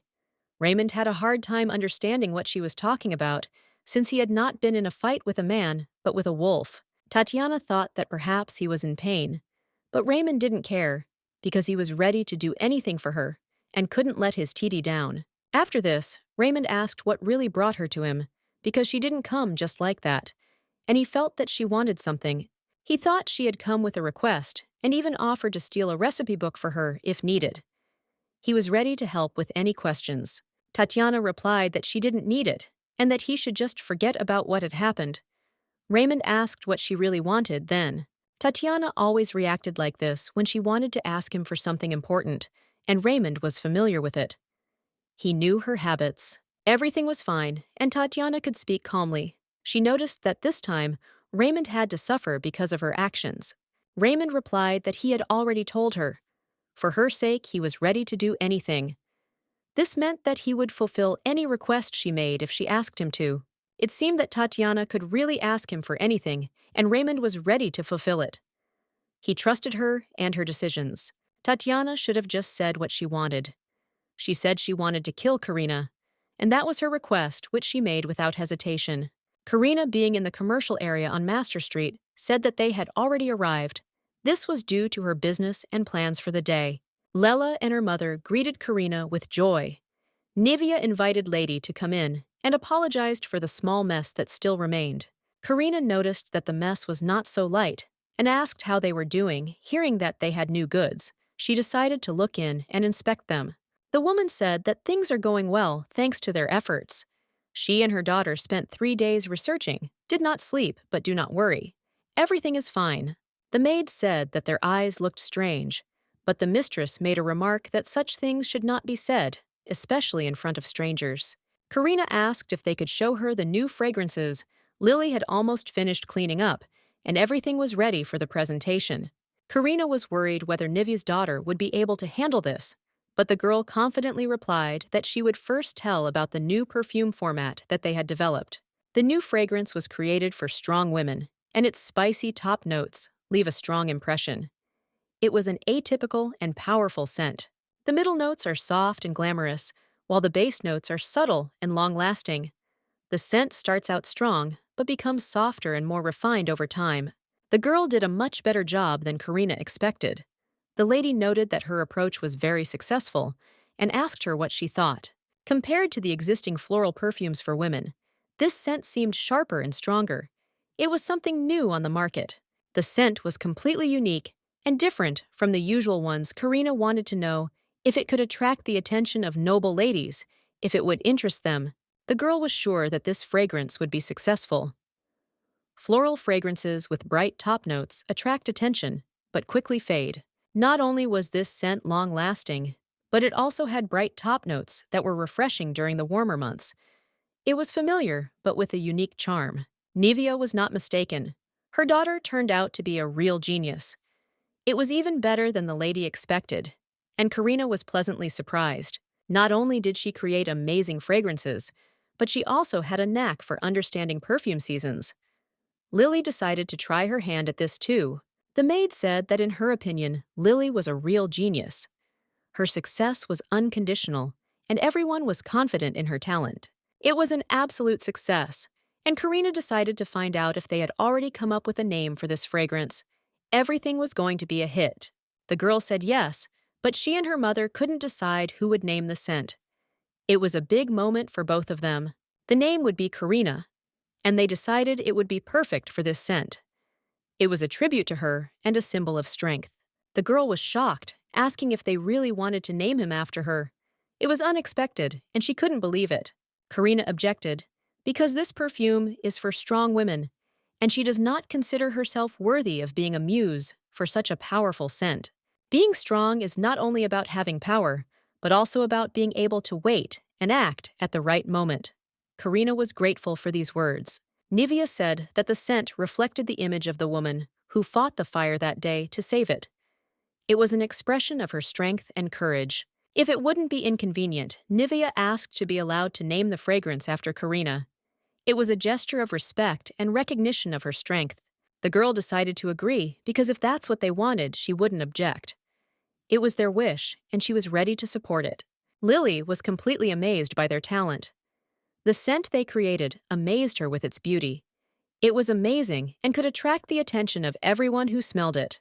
The lady also liked the scent very much.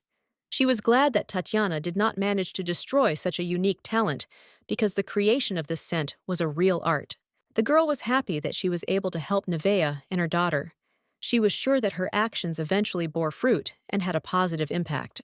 She had never thought about teamwork before, but now, after everything that had happened, she understood how effective and important mutual assistance was in working together.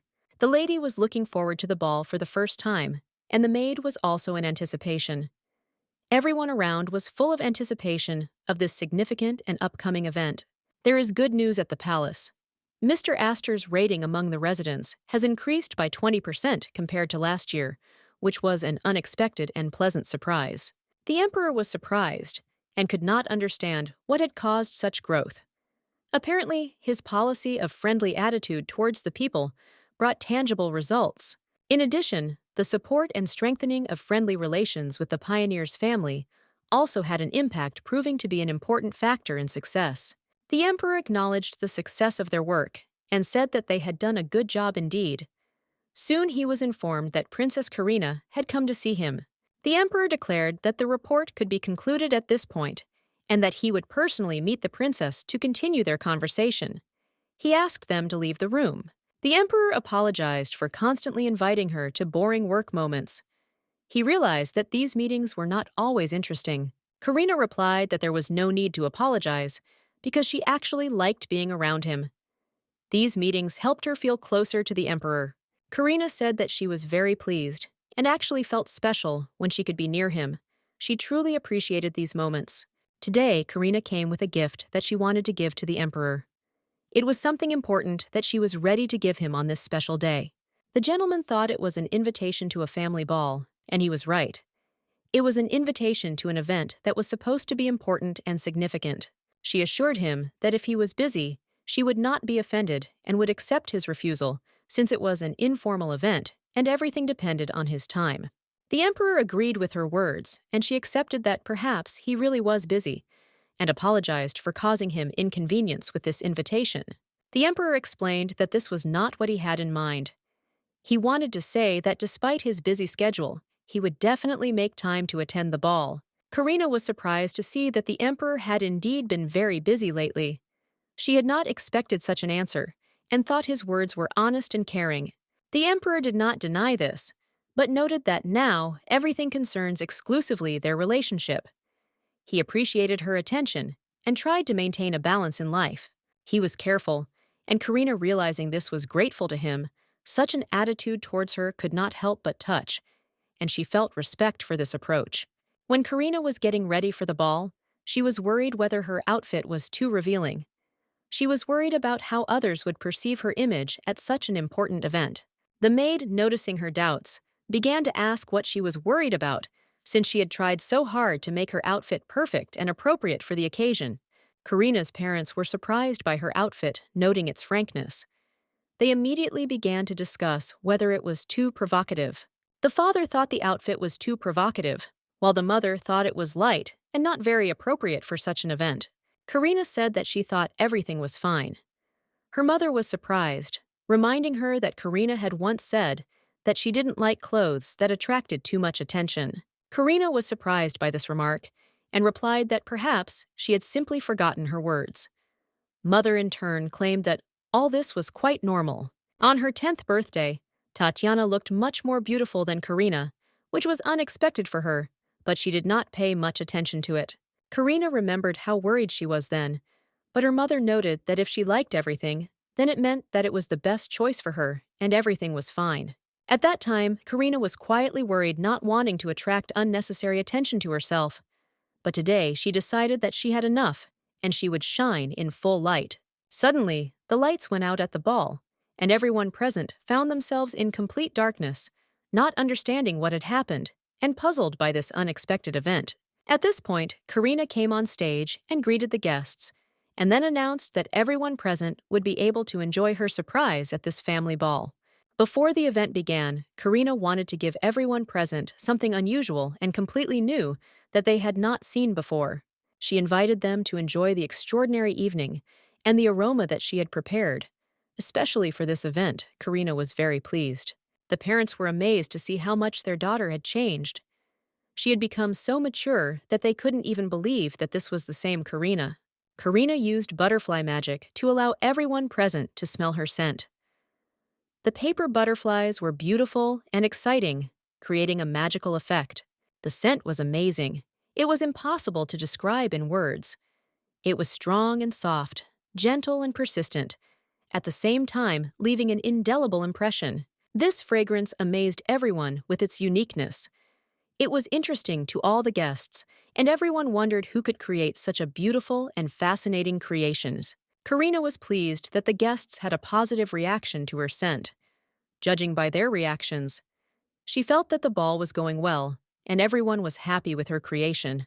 Karina once thought that she was losing suitors because of her role and status, but now she realized that she was limiting herself in this. This realization became important for her. Soon someone addressed the butterfly lady. It was Daniel, and the lady was surprised by his appearance. He had suddenly appeared in her life at that moment. She addressed him by name, but he asked her not to reveal his name so easily, as it might become unnecessary. He preferred to remain anonymous. Daniel noticed that Karina was simply irresistible today. Karina thanked him, feeling that his words were sincere and full of admiration. She wondered when was the last time he had given her such a warm and tender look. and she couldn't understand what had changed in their relationship with him. Karina hoped that Daniel would have a great evening, and then began to leave. But he caught her eye and asked her to dance, waiting for her consent to dance. Karina, after everything that had happened, decided that she would refuse. She was about to say something, but suddenly she heard a loud sound of breaking glass. It was Tatiana, who suddenly appeared and began asking how he could betray her, asking questions that shocked everyone present at the ball. 4 hours before the ball, Tatiana felt anxious and could not understand why she felt so uncomfortable. She felt a strange uneasiness, but could not find an explanation for it. It wasn't her. It was something alien and uncharacteristic of her. All this was happening because of that same Tatiana, and this thought worried her even more. She needed to get rid of Tatiana, get rid of this obsession and everything connected with it. She couldn't let it get in her way. At this time, the maid brought tea for the Archduchess.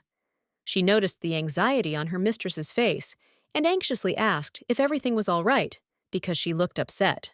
The maid helped Tatiana wrap her fingers and asked her carefully if she was feeling better, since the mistress had not been in the best mood lately. The maid suggested that she think about whether it was worth going to the ball, since her condition left much to be desired. But Tatiana was categorically against it. She had to go and shine. For her, this ball was not just an evening event. It was a chance to take Tatiana's place to make a statement and demonstrate who was the real center of attention here. Tatiana also asked where her husband was. The maid replied that he was not ready yet. This meant that she would have to go to the ball first, which upset her a little. Tatiana felt disappointed, but the maid assured her that there was no need to worry.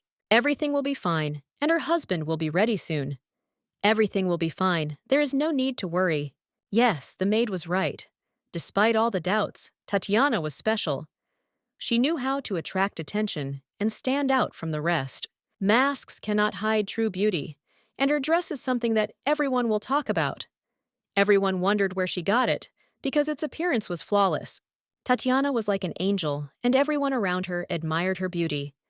Everyone understood that her presence was a real sensation. She expected everyone to praise her and admire her sophistication. Tatiana knew that her beauty and charm would not leave anyone in the room indifferent. She was sure that everyone envied her. After all, in her world, she was the main character, the center of everything that was happening.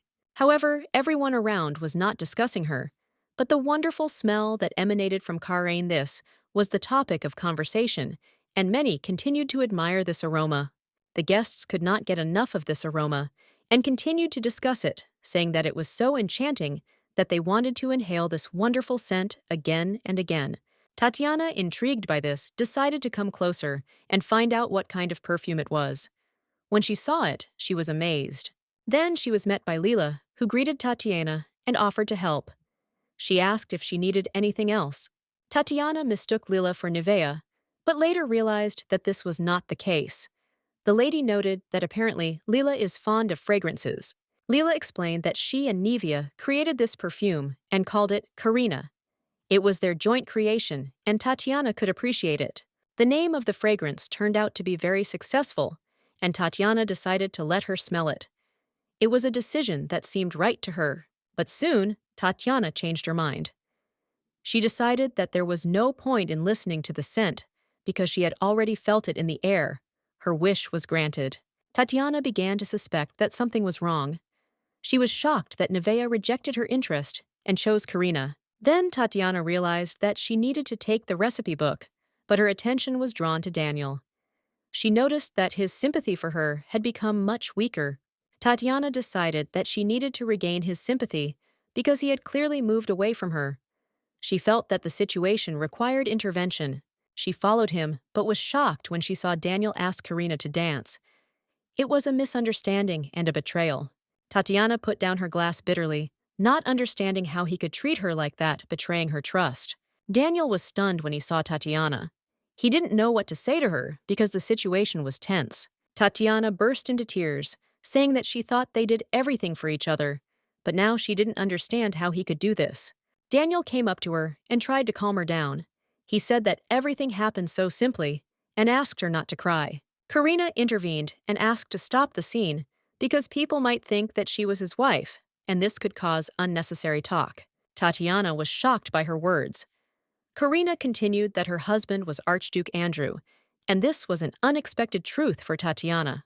Tatiana screamed sharply that she had known this for a long time, but Karina, without thinking, asked why Tatiana was flirting with Daniel then. Tatiana didn't know what to answer. She said that they were just friends, and her words sounded uncertain. Karina understood the situation and said that they could continue to have fun, and she would not interfere with them. Daniel tried to stop her, but Tatiana couldn't understand where he was rushing to. Everything that was happening seemed absurd to her. Daniel said that they needed to talk, that they all needed to sort things out. But Karina didn't understand why they had to do that. She thought everything had been said clearly last time. She saw no point in further discussion. Karina directly stated that she did not consider them friends, and this finally put an end to the conversation. Daniel began to remind that they used to have a good relationship when they were studying at the academy. Karina didn't understand what was going on. She thought they had completely lost their conscience or reason, having forgotten her nickname. This nickname was their business, which arose back in the academy. And if they remembered it, they had no right to communicate with her. In the 17th autumn of Karina, when Tatiana began dating Daniel, she truly believed that she was the central figure in their story, the most important character. Karina decided that Daniel became her main character because she chose him for her life, and believed that now all events would unfold around her. She believed that power and influence came from her, and therefore she was sure that her place in this story was key and everything else, including Tatiana, was over. However, Tatiana was surrounded by positive attention due to her behavior, and everyone around her considered her sweet and attractive, which supported her reputation. When Karina was angry with Tatiana, she noticed how everyone around her protected Tatiana, believing that Karina should forgive her, especially if she asked for forgiveness. Everyone thought that Karina was exaggerating, was too angry with Tatiana, and that the reason for her anger was insignificant, and her reactions were inappropriate. She felt like she was being perceived as a villain, and it hurt her because everyone was on Tatiana's side, and she was becoming the object of pity. Karina couldn't understand why they often got together without her. Tatiana said that she had been closer to him since childhood, and it had nothing to do with Karina. Daniel admitted that he always knew that he and Tatiana were closer, and even when the three of them walked together, he felt that their relationship was stronger. Another guy claimed that Tatiana was not in the way, but Karina, in his opinion, was a hindrance. Tatiana thought that Karina was just jealous of her. The guy said that Tatiana is so beautiful and sweet, and that is why Karina feels inadequate and can't help but be jealous. Women's envy was terrible, but the guys advised Tatiana not to worry about Karina because she was just an envious princess. This nickname became an integral part of her image. Karina could not understand how and why she began to be perceived this way. She didn't understand why everyone spoke so badly of her, and how Tatiana was happy when she was called an envious princess, because they were once friends. Karina couldn't accept that Tatiana had become the main character of their story, and she remained just a secondary character. Despite this, Karina continued to consider Tatiana her friend, and therefore, it was especially painful for her to see how everything had changed.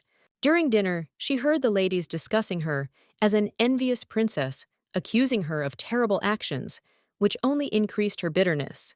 They said that Karina had always claimed that she had been engaged to Daniel since childhood, and now everyone who wanted to be her friend had already turned away. These words hurt her. She felt that she had become superfluous and could no longer tolerate such an attitude that oppressed her. Karina decided to ask Tatiana and Daniel to stop the rumors, stating that they were her best friends, and she sincerely hoped for their support. She wanted them to deny the rumors. Tatiana, taking her hand, noted that it must have been hard for her and promised to look into the situation. However, Tatiana believed that she was not responsible for spreading the rumors and did not see her fault in what was happening. Karina was shocked by these words. Daniel supported Tatiana, saying that these were just rumors and should not be taken seriously. Daniel also gave Karina advice as a friend. Rumors do not appear without a reason, and she should think about whether there is something she is not noticing. He reminded her that they were her friends, and she could turn to them for help if she faced difficulties or unpleasant situations. After they left, Karina realized that she was in the middle of a conflict between two people who clearly disagreed with each other. She realized that it didn't matter where she came from, what she looked like, or what she could do. Tatiana was the main character, and she was just a supporting character. Karina realized that her role in this story was insignificant, and she could be insulted since she was only a villain in the eyes of others. The lady said that during her school years, she was called an envious princess, but this reputation did not help her in her relationships with other people.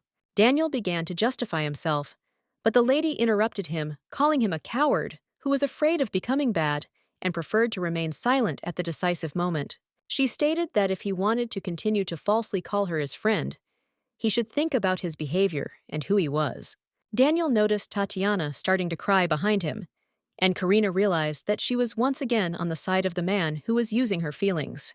Tatiana walked forward a little and asked Karina why she was so cold, because her behavior prevented them from being friends and having a normal relationship.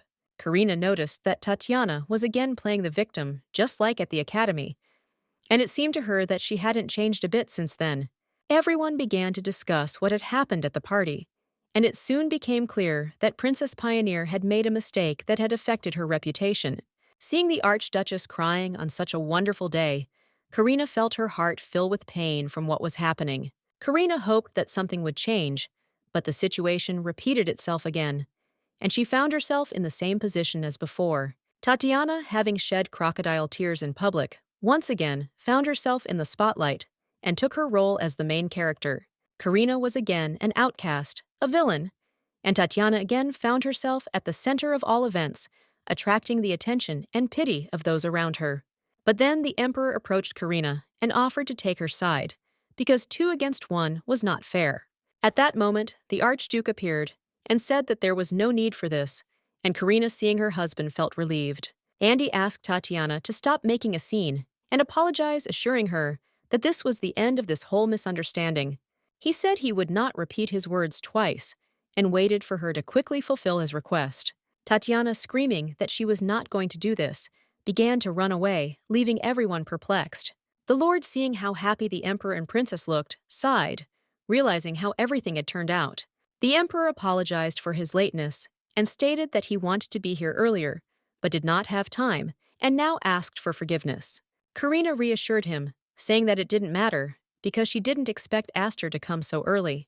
The Emperor promised to try to win her trust and work to restore the relationship. It was a masquerade, and the Emperor knew he had to hide his identity. It was an important part of the evening, so that no one would recognize him among the guests. Karina was surprised to notice that this was obvious, since all the participants in the masquerade tried to hide their identity. But it seemed to her that this did not need explanation.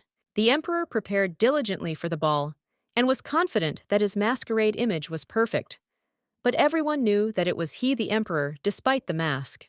Karina agreed that despite her efforts, she still recognized him right away. She even thought about asking his name, he was so different.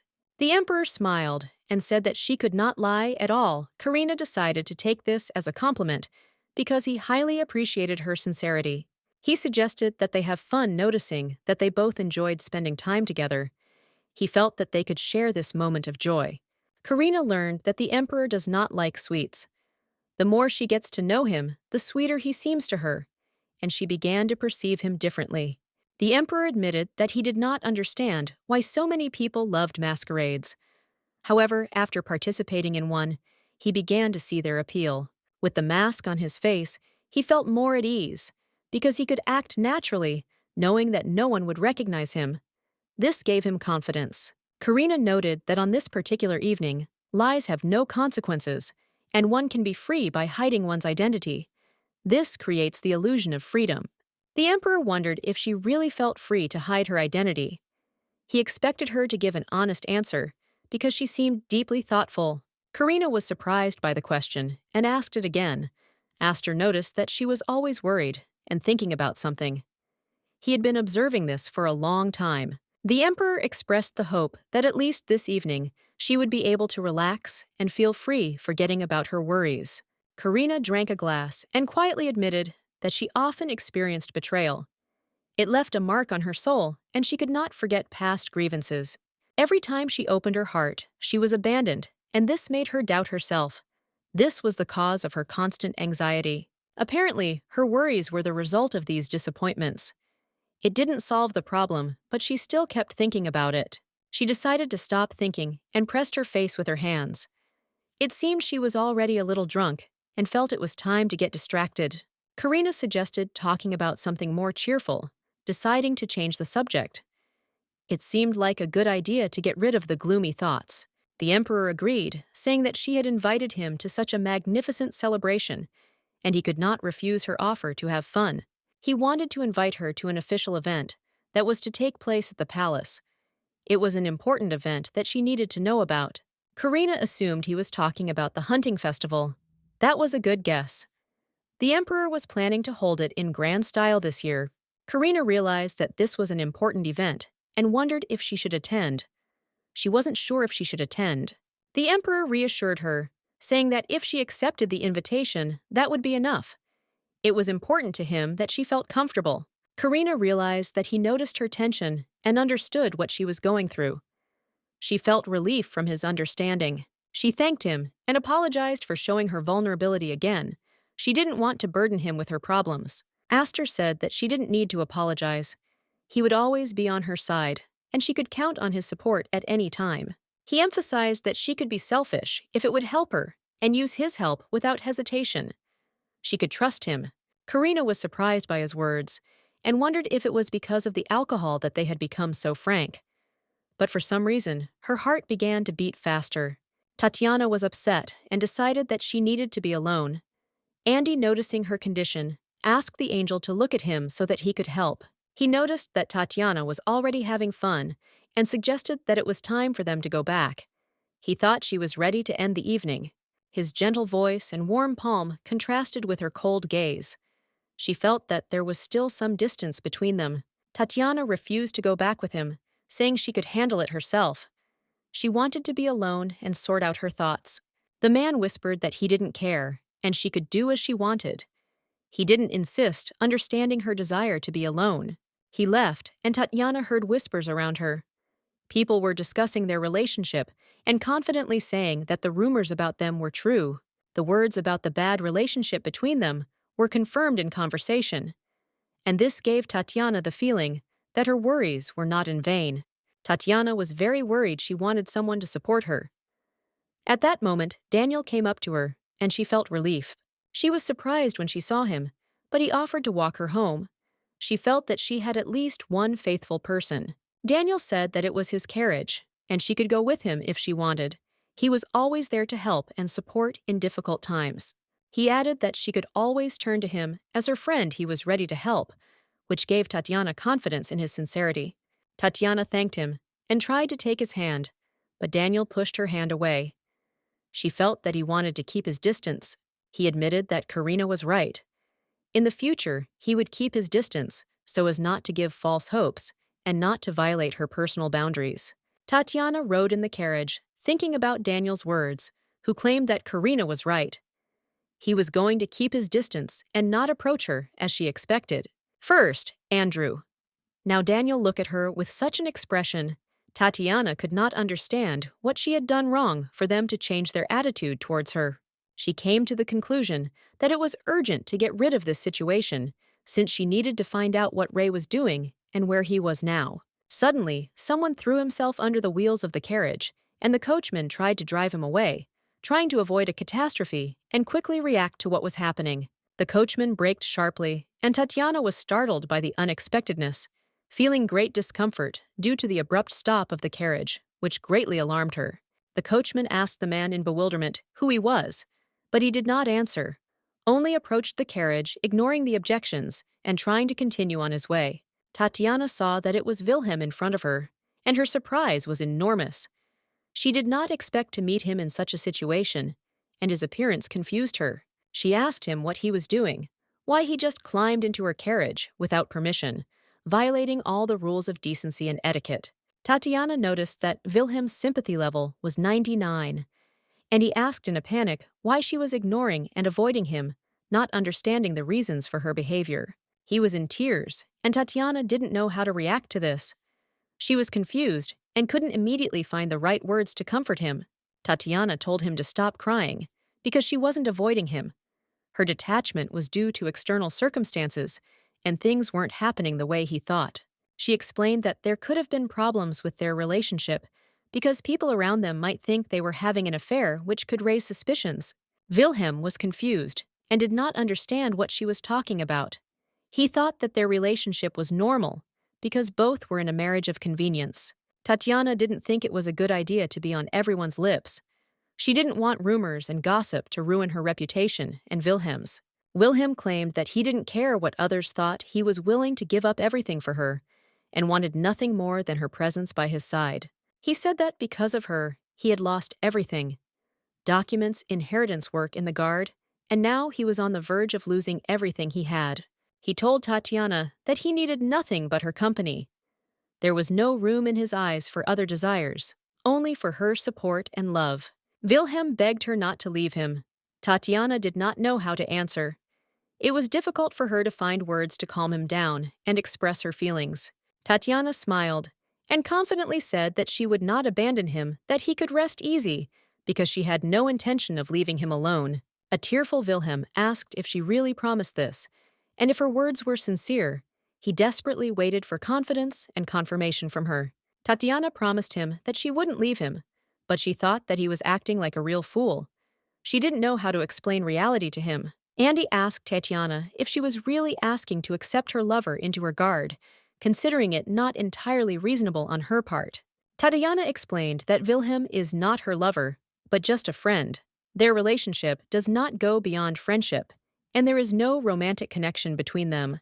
Andy said that for her, it might be so, but other people would likely think differently, which would make her situation even more difficult.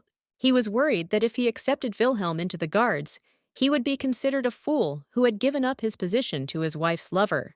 Tatiana replied that it was necessary because he needed strength.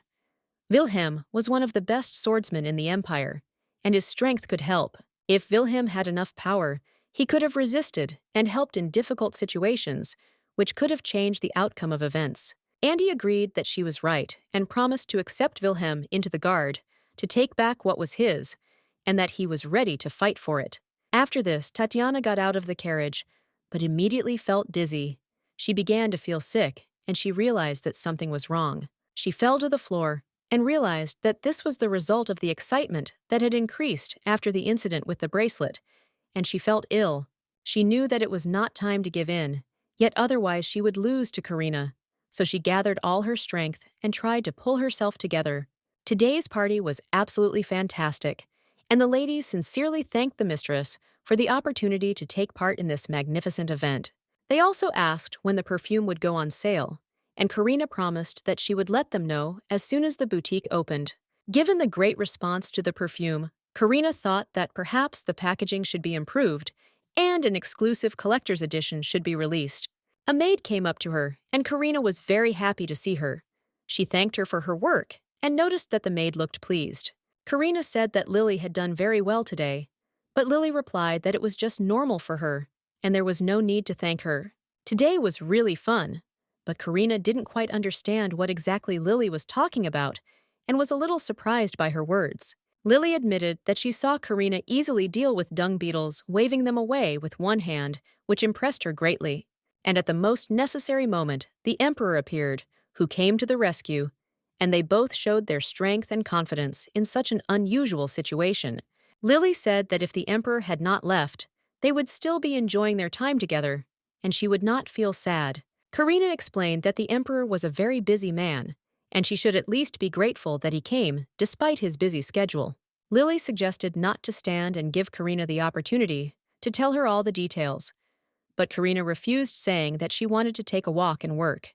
However, Lily said that if Karina went with her, she could give her a special massage, which Karina happily agreed to in order to relax. After the massage, Karina felt much better. She thanked Lily for her care and said goodbye to her for the night, but noticed something strange. She noticed that her box began to glow and remembered that she had left a bracelet there, which now attracted her attention with its mystery. A window popped up congratulating her as she confirmed the completion of Wilhelm Haunt's exciting show, which was a key moment. This event caught the attention of everyone who was watching his actions. The lady believed that this ending was unlocked because she took the sea from Wilhelm and started her perfume business, gaining control over a new direction. This was an important step in her life. There was a sense of release around her. The space became more open and light. It seemed as if some internal download was taking place, which was now being completed. She felt a change in her world. Although she had guessed, seeing the word stiffness with her own eyes was surprising. This feeling was something new for her, and she felt that her perception had become clearer. The world that revolved around the protagonist seemed ridiculous and absurd. She saw how his actions were not always logical, and the events around her seemed strange and inexplicable.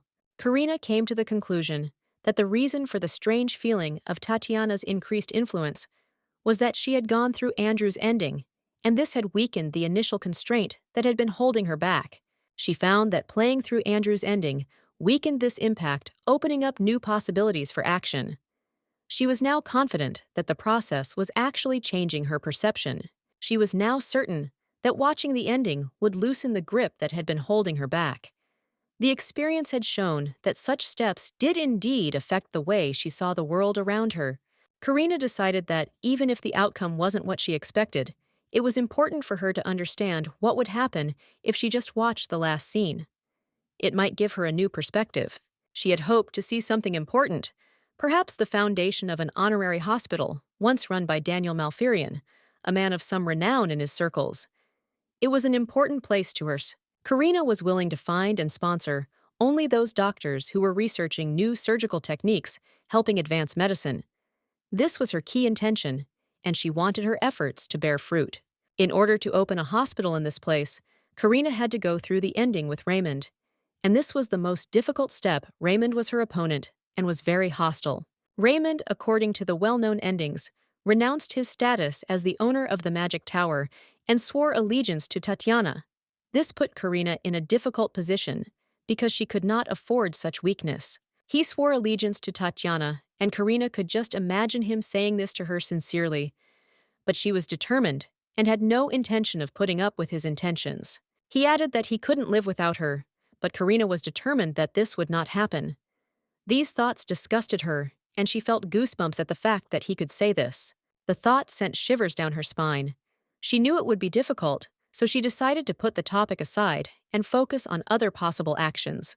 Karina decided that she should first attack Daniel, who was her current enemy.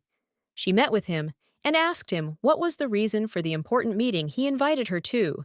Karina said that she was interested in the western part of his lands, and she would very much like him to hand it over to her. This was an important step in realizing her plans for her. Karina said that despite the lateness of the request, she wanted compensation for the broken engagement, and surprised him with this. He was stunned by her demands, but he could no longer refuse. She reminded him that Daniel himself had offered this land, but she had refused it. Now that she had changed her mind, he had to fulfill his promise and give it to her. His surprise was obvious. Daniel admitted his guilt and said that he would give up the land, but asked to choose others since he had recently sold it to Tatiana. Karina was furious with his answer because she did not expect such betrayal.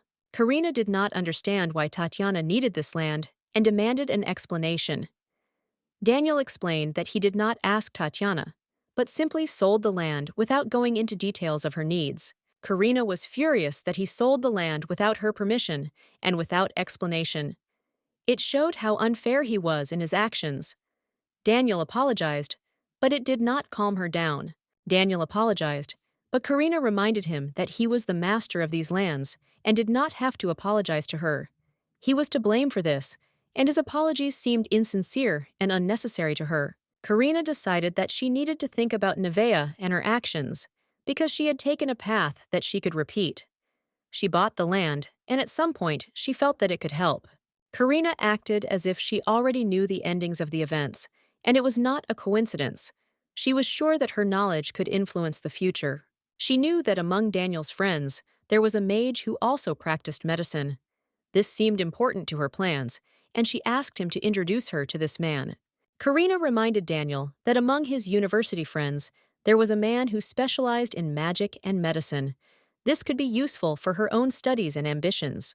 She convinced him that perhaps she could open a hospital with this man. Even if the location was not the same, she believed that it would affect the endings of the events. Karina was determined. Karina asked him to introduce her to this friend so that she could learn more about his capabilities. This could be an important step for her future intentions. Daniel thought she was referring to his friend Robert, who could help. Karina agreed with his assumption, although the name did seem familiar. Karina admitted that he was probably right, and the name did sound like Robert. But now all she had to do was find this man and see what he could offer. Daniel hesitated, and Karina noticed his hesitation.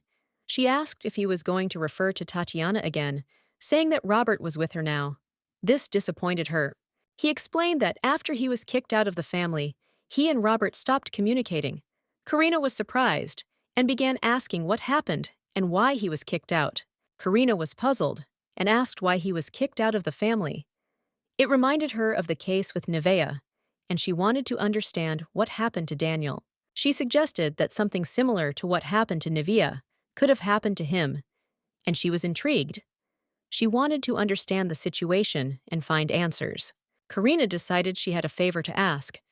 She asked to find out where Robert was now, to find out what had happened to him. This was an important task for her. Daniel agreed to help and said that he would do everything to compensate for her disappointment. He also asked that she clarify her wishes and requirements so that he could help. He apologized for what happened at the academy and promised to give her everything he could. Karina agreed, but she was not in the mood for simple forgiveness. Karina asked him not to apologize anymore because these apologies could not heal her pain. Her heart was not ready for forgiveness, and she remained firm in her demands. Daniel agreed, but he said he was truly sorry. He tried to convince her of his sincerity, and it was clear that he was almost crying from regret. Karina pointed out that if he was truly sorry, he should no longer hide his feelings behind hypocrisy. This was the only way she could forgive him. She thought it would be easier, but it turned out to be more complicated. She couldn't get the land or find a suitable doctor, so she decided to try the ending with Raymond. Karina wasn't sure how closely the ending was supposed to match the original, and that confused her. But she was determined to figure out what was going on. The key to Raymond's ending was his loyalty to Tatiana. Karina understood that any action he took that showed loyalty to her could become a condition for a successful ending. She decided that she should experiment, but Raymond did not swear allegiance to her, which cast doubt on the success of her plans. Karina began to develop a new plan, confident that this method could work, although Raymond was not going to promise her fidelity. She continued to look for ways to influence the endings of events. After a few days, Karina confidently declared that Raymond had been caught and asked what exactly had happened to him. This was her next step in implementing her plan. The guards reported that Raymond had invaded her home, but fortunately, they were able to stop him thanks to the preparations they had made after the Wilhelm incident. This prevention was a major success. Karina asked where he was now. The guards informed her that he was locked in a food warehouse, which gave her the opportunity to control the situation, preventing Raymond from escaping. Karina realized that Raymond couldn't just get caught. She was sure that he had some kind of plan, and decided to go to him herself to find out his intentions and achieve her goal. Now she felt that everything was going better than she had expected. Everything was going according to her plan, and she was ready for the next step in her game with Raymond. Karina came to Raymond and asked him why he had come at such a late hour. She was calm, but her questions were precise and aimed at understanding his motives. Raymond began to resist, but Karina stood up and noticed that he could not say anything because his mouth was taped. This made it difficult for him to explain his actions. Karina noticed that he was always noisy, and now she decided to calm him down a little. She felt that her power was growing at this moment, and she could control the situation. She asked him how he felt now that he couldn't use his great magic. Raymond was now a normal human, and that gave her some advantage. Karina waited to see how Raymond would act without his magical powers. She knew that he was now vulnerable and unable to defend himself, which made him even more dangerous. Karina has compromising information about Tatiana, and therefore, if he truly loves her, he will offer her a deal. Raymond told her not to joke, so it looks like she seriously thinks he'll make a deal with someone like her. The lady giggled and remarked that he should crawl at her feet, even for the fact that she simply pretended to make a deal with someone like him. Raymond was in a state of extreme terror and was absolutely sure that Karina was behaving insanely. His fear was mixed with irritation, forcing him to accuse her of complete inadequacy. Karina, however, remained calm and asked him if he knew what the fundamental difference between them was. She looked at him with a slight smile, as if she already knew the answer. Karina pointed out that she, unlike him, is capable of self-criticism. Raymond, being Carcel, is completely devoid of this quality, which makes him vulnerable. Even his own family rejected him, and he only dreams of becoming the master of the magic tower. This goal seemed to be becoming more and more unattainable for him. In addition, due to his disgusting character, he has made many enemies. His pride is so great that he is never ready to give in, even if it is necessary. Suddenly, Karina grabbed him by the neck and said that she had predicted his visit from the moment she sent the letter. She knew that he would try to break into her house. Her confidence was based on her ability to see right through people like him. Raymond, trying to maintain his composure, asked if she thought she was better than him. Karina was silent for a moment at his words, but after a moment she burst out laughing and said that if he thought she was still the same, Karina from the academy, he was very much mistaken. She then asked him with interest what he would do if she publicly accused him of breaking into her home. Her confidence sounded like a challenge. She reminded him that she now had evidence, unlike when the fire happened. This would be enough to ruin his chances of becoming the master of the magic tower. If he doesn't get it, the easy way she intends to act more harshly. She has promised to make public the recording of Tatiana that he just heard right there in the royal palace. Accusations of causing a fire and insulting the emperor could cost him his freedom or even his life. At best, he could face hard labor, at worst, the death penalty. At this point, Raymond, losing patience, asked what exactly she wanted from him. Her demands seemed absurd to him. Karina, smiling, said directly that she needed his body. Her words stunned Raymond, making him confused. He blushed and asked again if she was making fun of him. He insisted that she speak clearly and not joke at such a moment. Karina thought about it, and with a slight smile, noted that he had previously treated her in exactly the same way. Now, however, the roles seemed to have changed. She said that perhaps it was time for her to be more open and decided to make her intentions crystal clear. Karina announced that at the upcoming royal hunt, he would have to present all the spoils to her. Her words sounded like an order. Raymond, startled, asked if she was hinting that this was meant to symbolize his devotion and love for her. Her demands seemed strange to him. He thought she was perverted, suggesting that she was attracted to gifts from people she didn't like. But Karina countered, explaining the real reason. She admitted that she just liked watching his anger.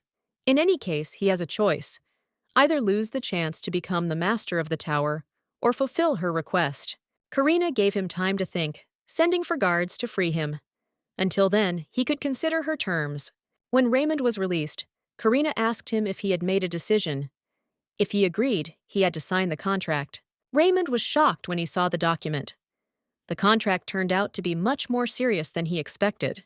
Karina emphasized that she could not trust him at his word, so a contract was necessary. Its terms were clear and strict. According to the agreement during the royal hunt, he is obliged to present the catch to Karina, and before that, he must unquestioningly obey her instructions. Any breach of the contract would result in him losing all his magical power and being excluded from the candidates for the position of the Master of the Magic Tower. His indignation reached its limit. Raymond shouted that it was an unfair contract, calling it Arabic. He categorically refused to sign it. Karina, remaining calm, declared that if he refused, she would immediately report everything to the royal court. Her confidence was unshakable. Frightened by the possible consequences, Raymond asked her to stop. He agreed to sign the document, although it was extremely humiliating for him. While signing the contract, he noticed that Karina had even cast a magic spell on him. This increased his irritation. He asked sarcastically if she was happy now. His emotions were mixed, and he still couldn't get over it. Karina calmly said that he could now go free.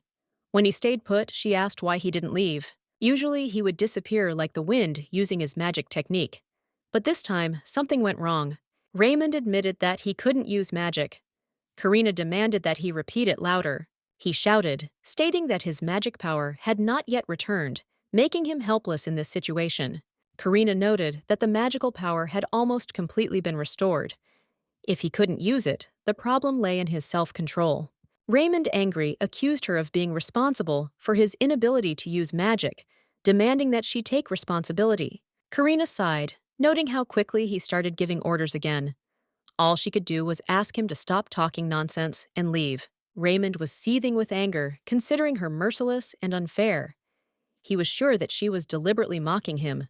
He even promised that if he died at the hands of street killers, he would devote his entire afterlife to cursing her. At that moment, someone's shadow appeared behind him. When Tatiana spoke of her desire to kill Karina, Raymond carefully asked if she was really sure about this step. His voice sounded wary, as if he was trying to understand the true motives of her words. In response to his doubts, Raymond suggested that she think of something else to avoid such extreme measures. Tatiana, angry at his reaction, asked if this meant that he was against her plan. Her voice trembled with indignation. She reminded him that he himself claimed that he would do everything for her. Now, according to her, he looks like a liar because he does not support her at an important moment.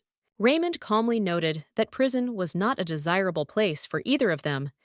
He also emphasized that his hatred for Karina was not so great that he would resort to murder. His words sounded like an attempt to maintain sanity in a difficult situation. Tatiana realized that Raymond was not only unable to find the recipe book, but also unwilling to fulfill her request. Her suspicions were confirmed, and she concluded that he could not be trusted.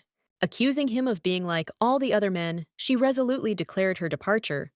Raymond tried to stop her, begging her to listen to him. He asked her to stay for a few seconds, then handed her an object. There was hope in his eyes that she would change her mind. Tatiana looked at the ring he handed her in surprise. It seemed strange to her why she needed it, since she already had a lot of jewelry, and this seemed unnecessary. Raymond explained that this ring was unusual. It was made from an ancient magical stone that had the ability to influence consciousness. His words sounded convincing. If she used the ring correctly, her complicated relationship with Karina would no longer be a problem. Raymond added that the ring's magic left no trace, which should have reassured her. Realizing how important this gift was, Tatiana happily threw herself into his arms. She thanked him and noted that she could only rely on him. Hearing her words that she had no one but him, Raymond was noticeably embarrassed. Tatiana sincerely assured him that he was the best, and confidence was visible in her eyes. He wondered if she was right, recalling recent events. He was outraged by the threats that the girl had dared to make. When the doors swung open, Raymond asked irritably what was wrong this time, since he had done nothing wrong. His voice was controlled, but tense. Karina was surprised to notice that she wasn't blaming him for anything. Her words sounded as if she was trying to understand the reason for his anger. She added that his guilty look might lead to strange thoughts. However, she assured that she saw no reason to be afraid. Karina could hardly believe that his magical power had not yet recovered. But he suddenly demonstrated something that made her think. The lady haughtily announced that she was assigning him security. She emphasized that this was a gesture of kindness for which he should be grateful. She said that the guards would protect him at the request of the princess, which sounded more like an order than a suggestion. Her tone was firm. The magician, noticing her expression, ironically asked why he should be happy. He was clearly unhappy with the current situation. He then added that he too was not thrilled with the turn of events. He regretted the missed opportunity to do things differently. Karina, having decided to go herself, did not understand why Raymond was following her. She was irritated by his persistence, and she made it clear. He countered that the street she was heading to was unsafe. Besides, he wanted to meet Robert himself, which gave him more motivation. Despite his warnings, Karina ignored his words and resolutely walked forward, showing her stubbornness. Raymond, realizing that she couldn't be stopped, asked her to wait again. This time, she looked back to see what he wanted. She noticed a man nearby, loudly complaining about not being able to collect his interest for the month. His cries attracted attention. The poor guy looked completely desperate. Apparently, his life had gone downhill, and he was at a loss. Daniel guessed that they were dealing with creditors, and clearly illegal ones at that. His intuition told him that this was not a simple situation. He asked Karina to hide in a safe place while he tried to deal with the problem himself. Karina watched in amazement as Daniel boldly approached the creditors. His confidence amazed her. However, it turned out that he himself was frightened. When he spoke, his voice was shaking, and he clearly did not know what to say. He explained that he had business in the house and asked the creditors to step aside for a while so as not to interfere. In response, they grabbed him and reminded him that they had arrived first and therefore had the right to an advantage he had to give in. Realizing his mistake, he hurried to Karina and confessed that his plan had not worked. His words sounded with a hint of disappointment. Karina, watching his attempts, did not expect more. She knew that he would do exactly this. Deciding to act on her own, she went out to the creditors, not forgetting to wish Daniel luck. His face expressed surprise. The creditors, seeing her initially, did not understand what she wanted, but her confident actions quickly changed the situation. The girl sneezed and whistled, after which a knight appeared next to her. His sudden appearance stunned those around him. The creditors asked suspiciously if she was asking for trouble. Their threatening tone turned to uncertainty when the knight intervened. He immediately handcuffed them, declaring that illegal lending was prohibited. His actions were decisive and swift. After that, he said that he had the right to detain them. Karina calmly watched what was happening, feeling her superiority. She thanked the knight and asked him to convey her best wishes to the emperor. Her manner of speech was impeccable. Daniel, seeing all this, was amazed. He had not expected such a turn of events and could hardly hide his surprise. Karina reminded him with a smile that she was a princess and her security had been provided for in advance. Her words sounded like a reproach. Entering the house, she greeted him and looked around the room. Daniel informed Robert that the creditors had left and that he could now leave. Karina noticed someone hiding under the table. She came closer and greeted them warmly. He seemed to be losing his composure, shouting out requests for forgiveness, begging them to understand him. He repeated that this was temporary, and if they gave him a little more time, he would definitely return everything to the last penny. However, instead of the expected reaction, Karina laughed loudly. Her laughter was so unexpected that he froze in bewilderment. Then, as if mockingly, she asked what would happen if she was not the creditor he had to apologize to. At that moment, Daniel approached them. He stopped right next to her and explained in a calm voice that the creditors had already left. Then, leaning closer, he added that he was not one of them. He seemed to recognize her interlocutor. Daniel looked on with mild surprise, not understanding why the gentleman in front of him did not recognize him. He recalled that they had studied at the same university and probably expected that this would refresh his memory. Robert, hearing this, expressed sincere surprise. He asked again whether it was really the same person in front of him. After a short pause, he asked another question. For what purpose was Daniel here? While Robert was trying to comprehend what was happening, Karina came closer, greeted him warmly, and introduced herself as a princess. She immediately asked him if he could spare some time for a conversation. Robert looked at her in amazement and soon noticed that he thought he had guessed who she was.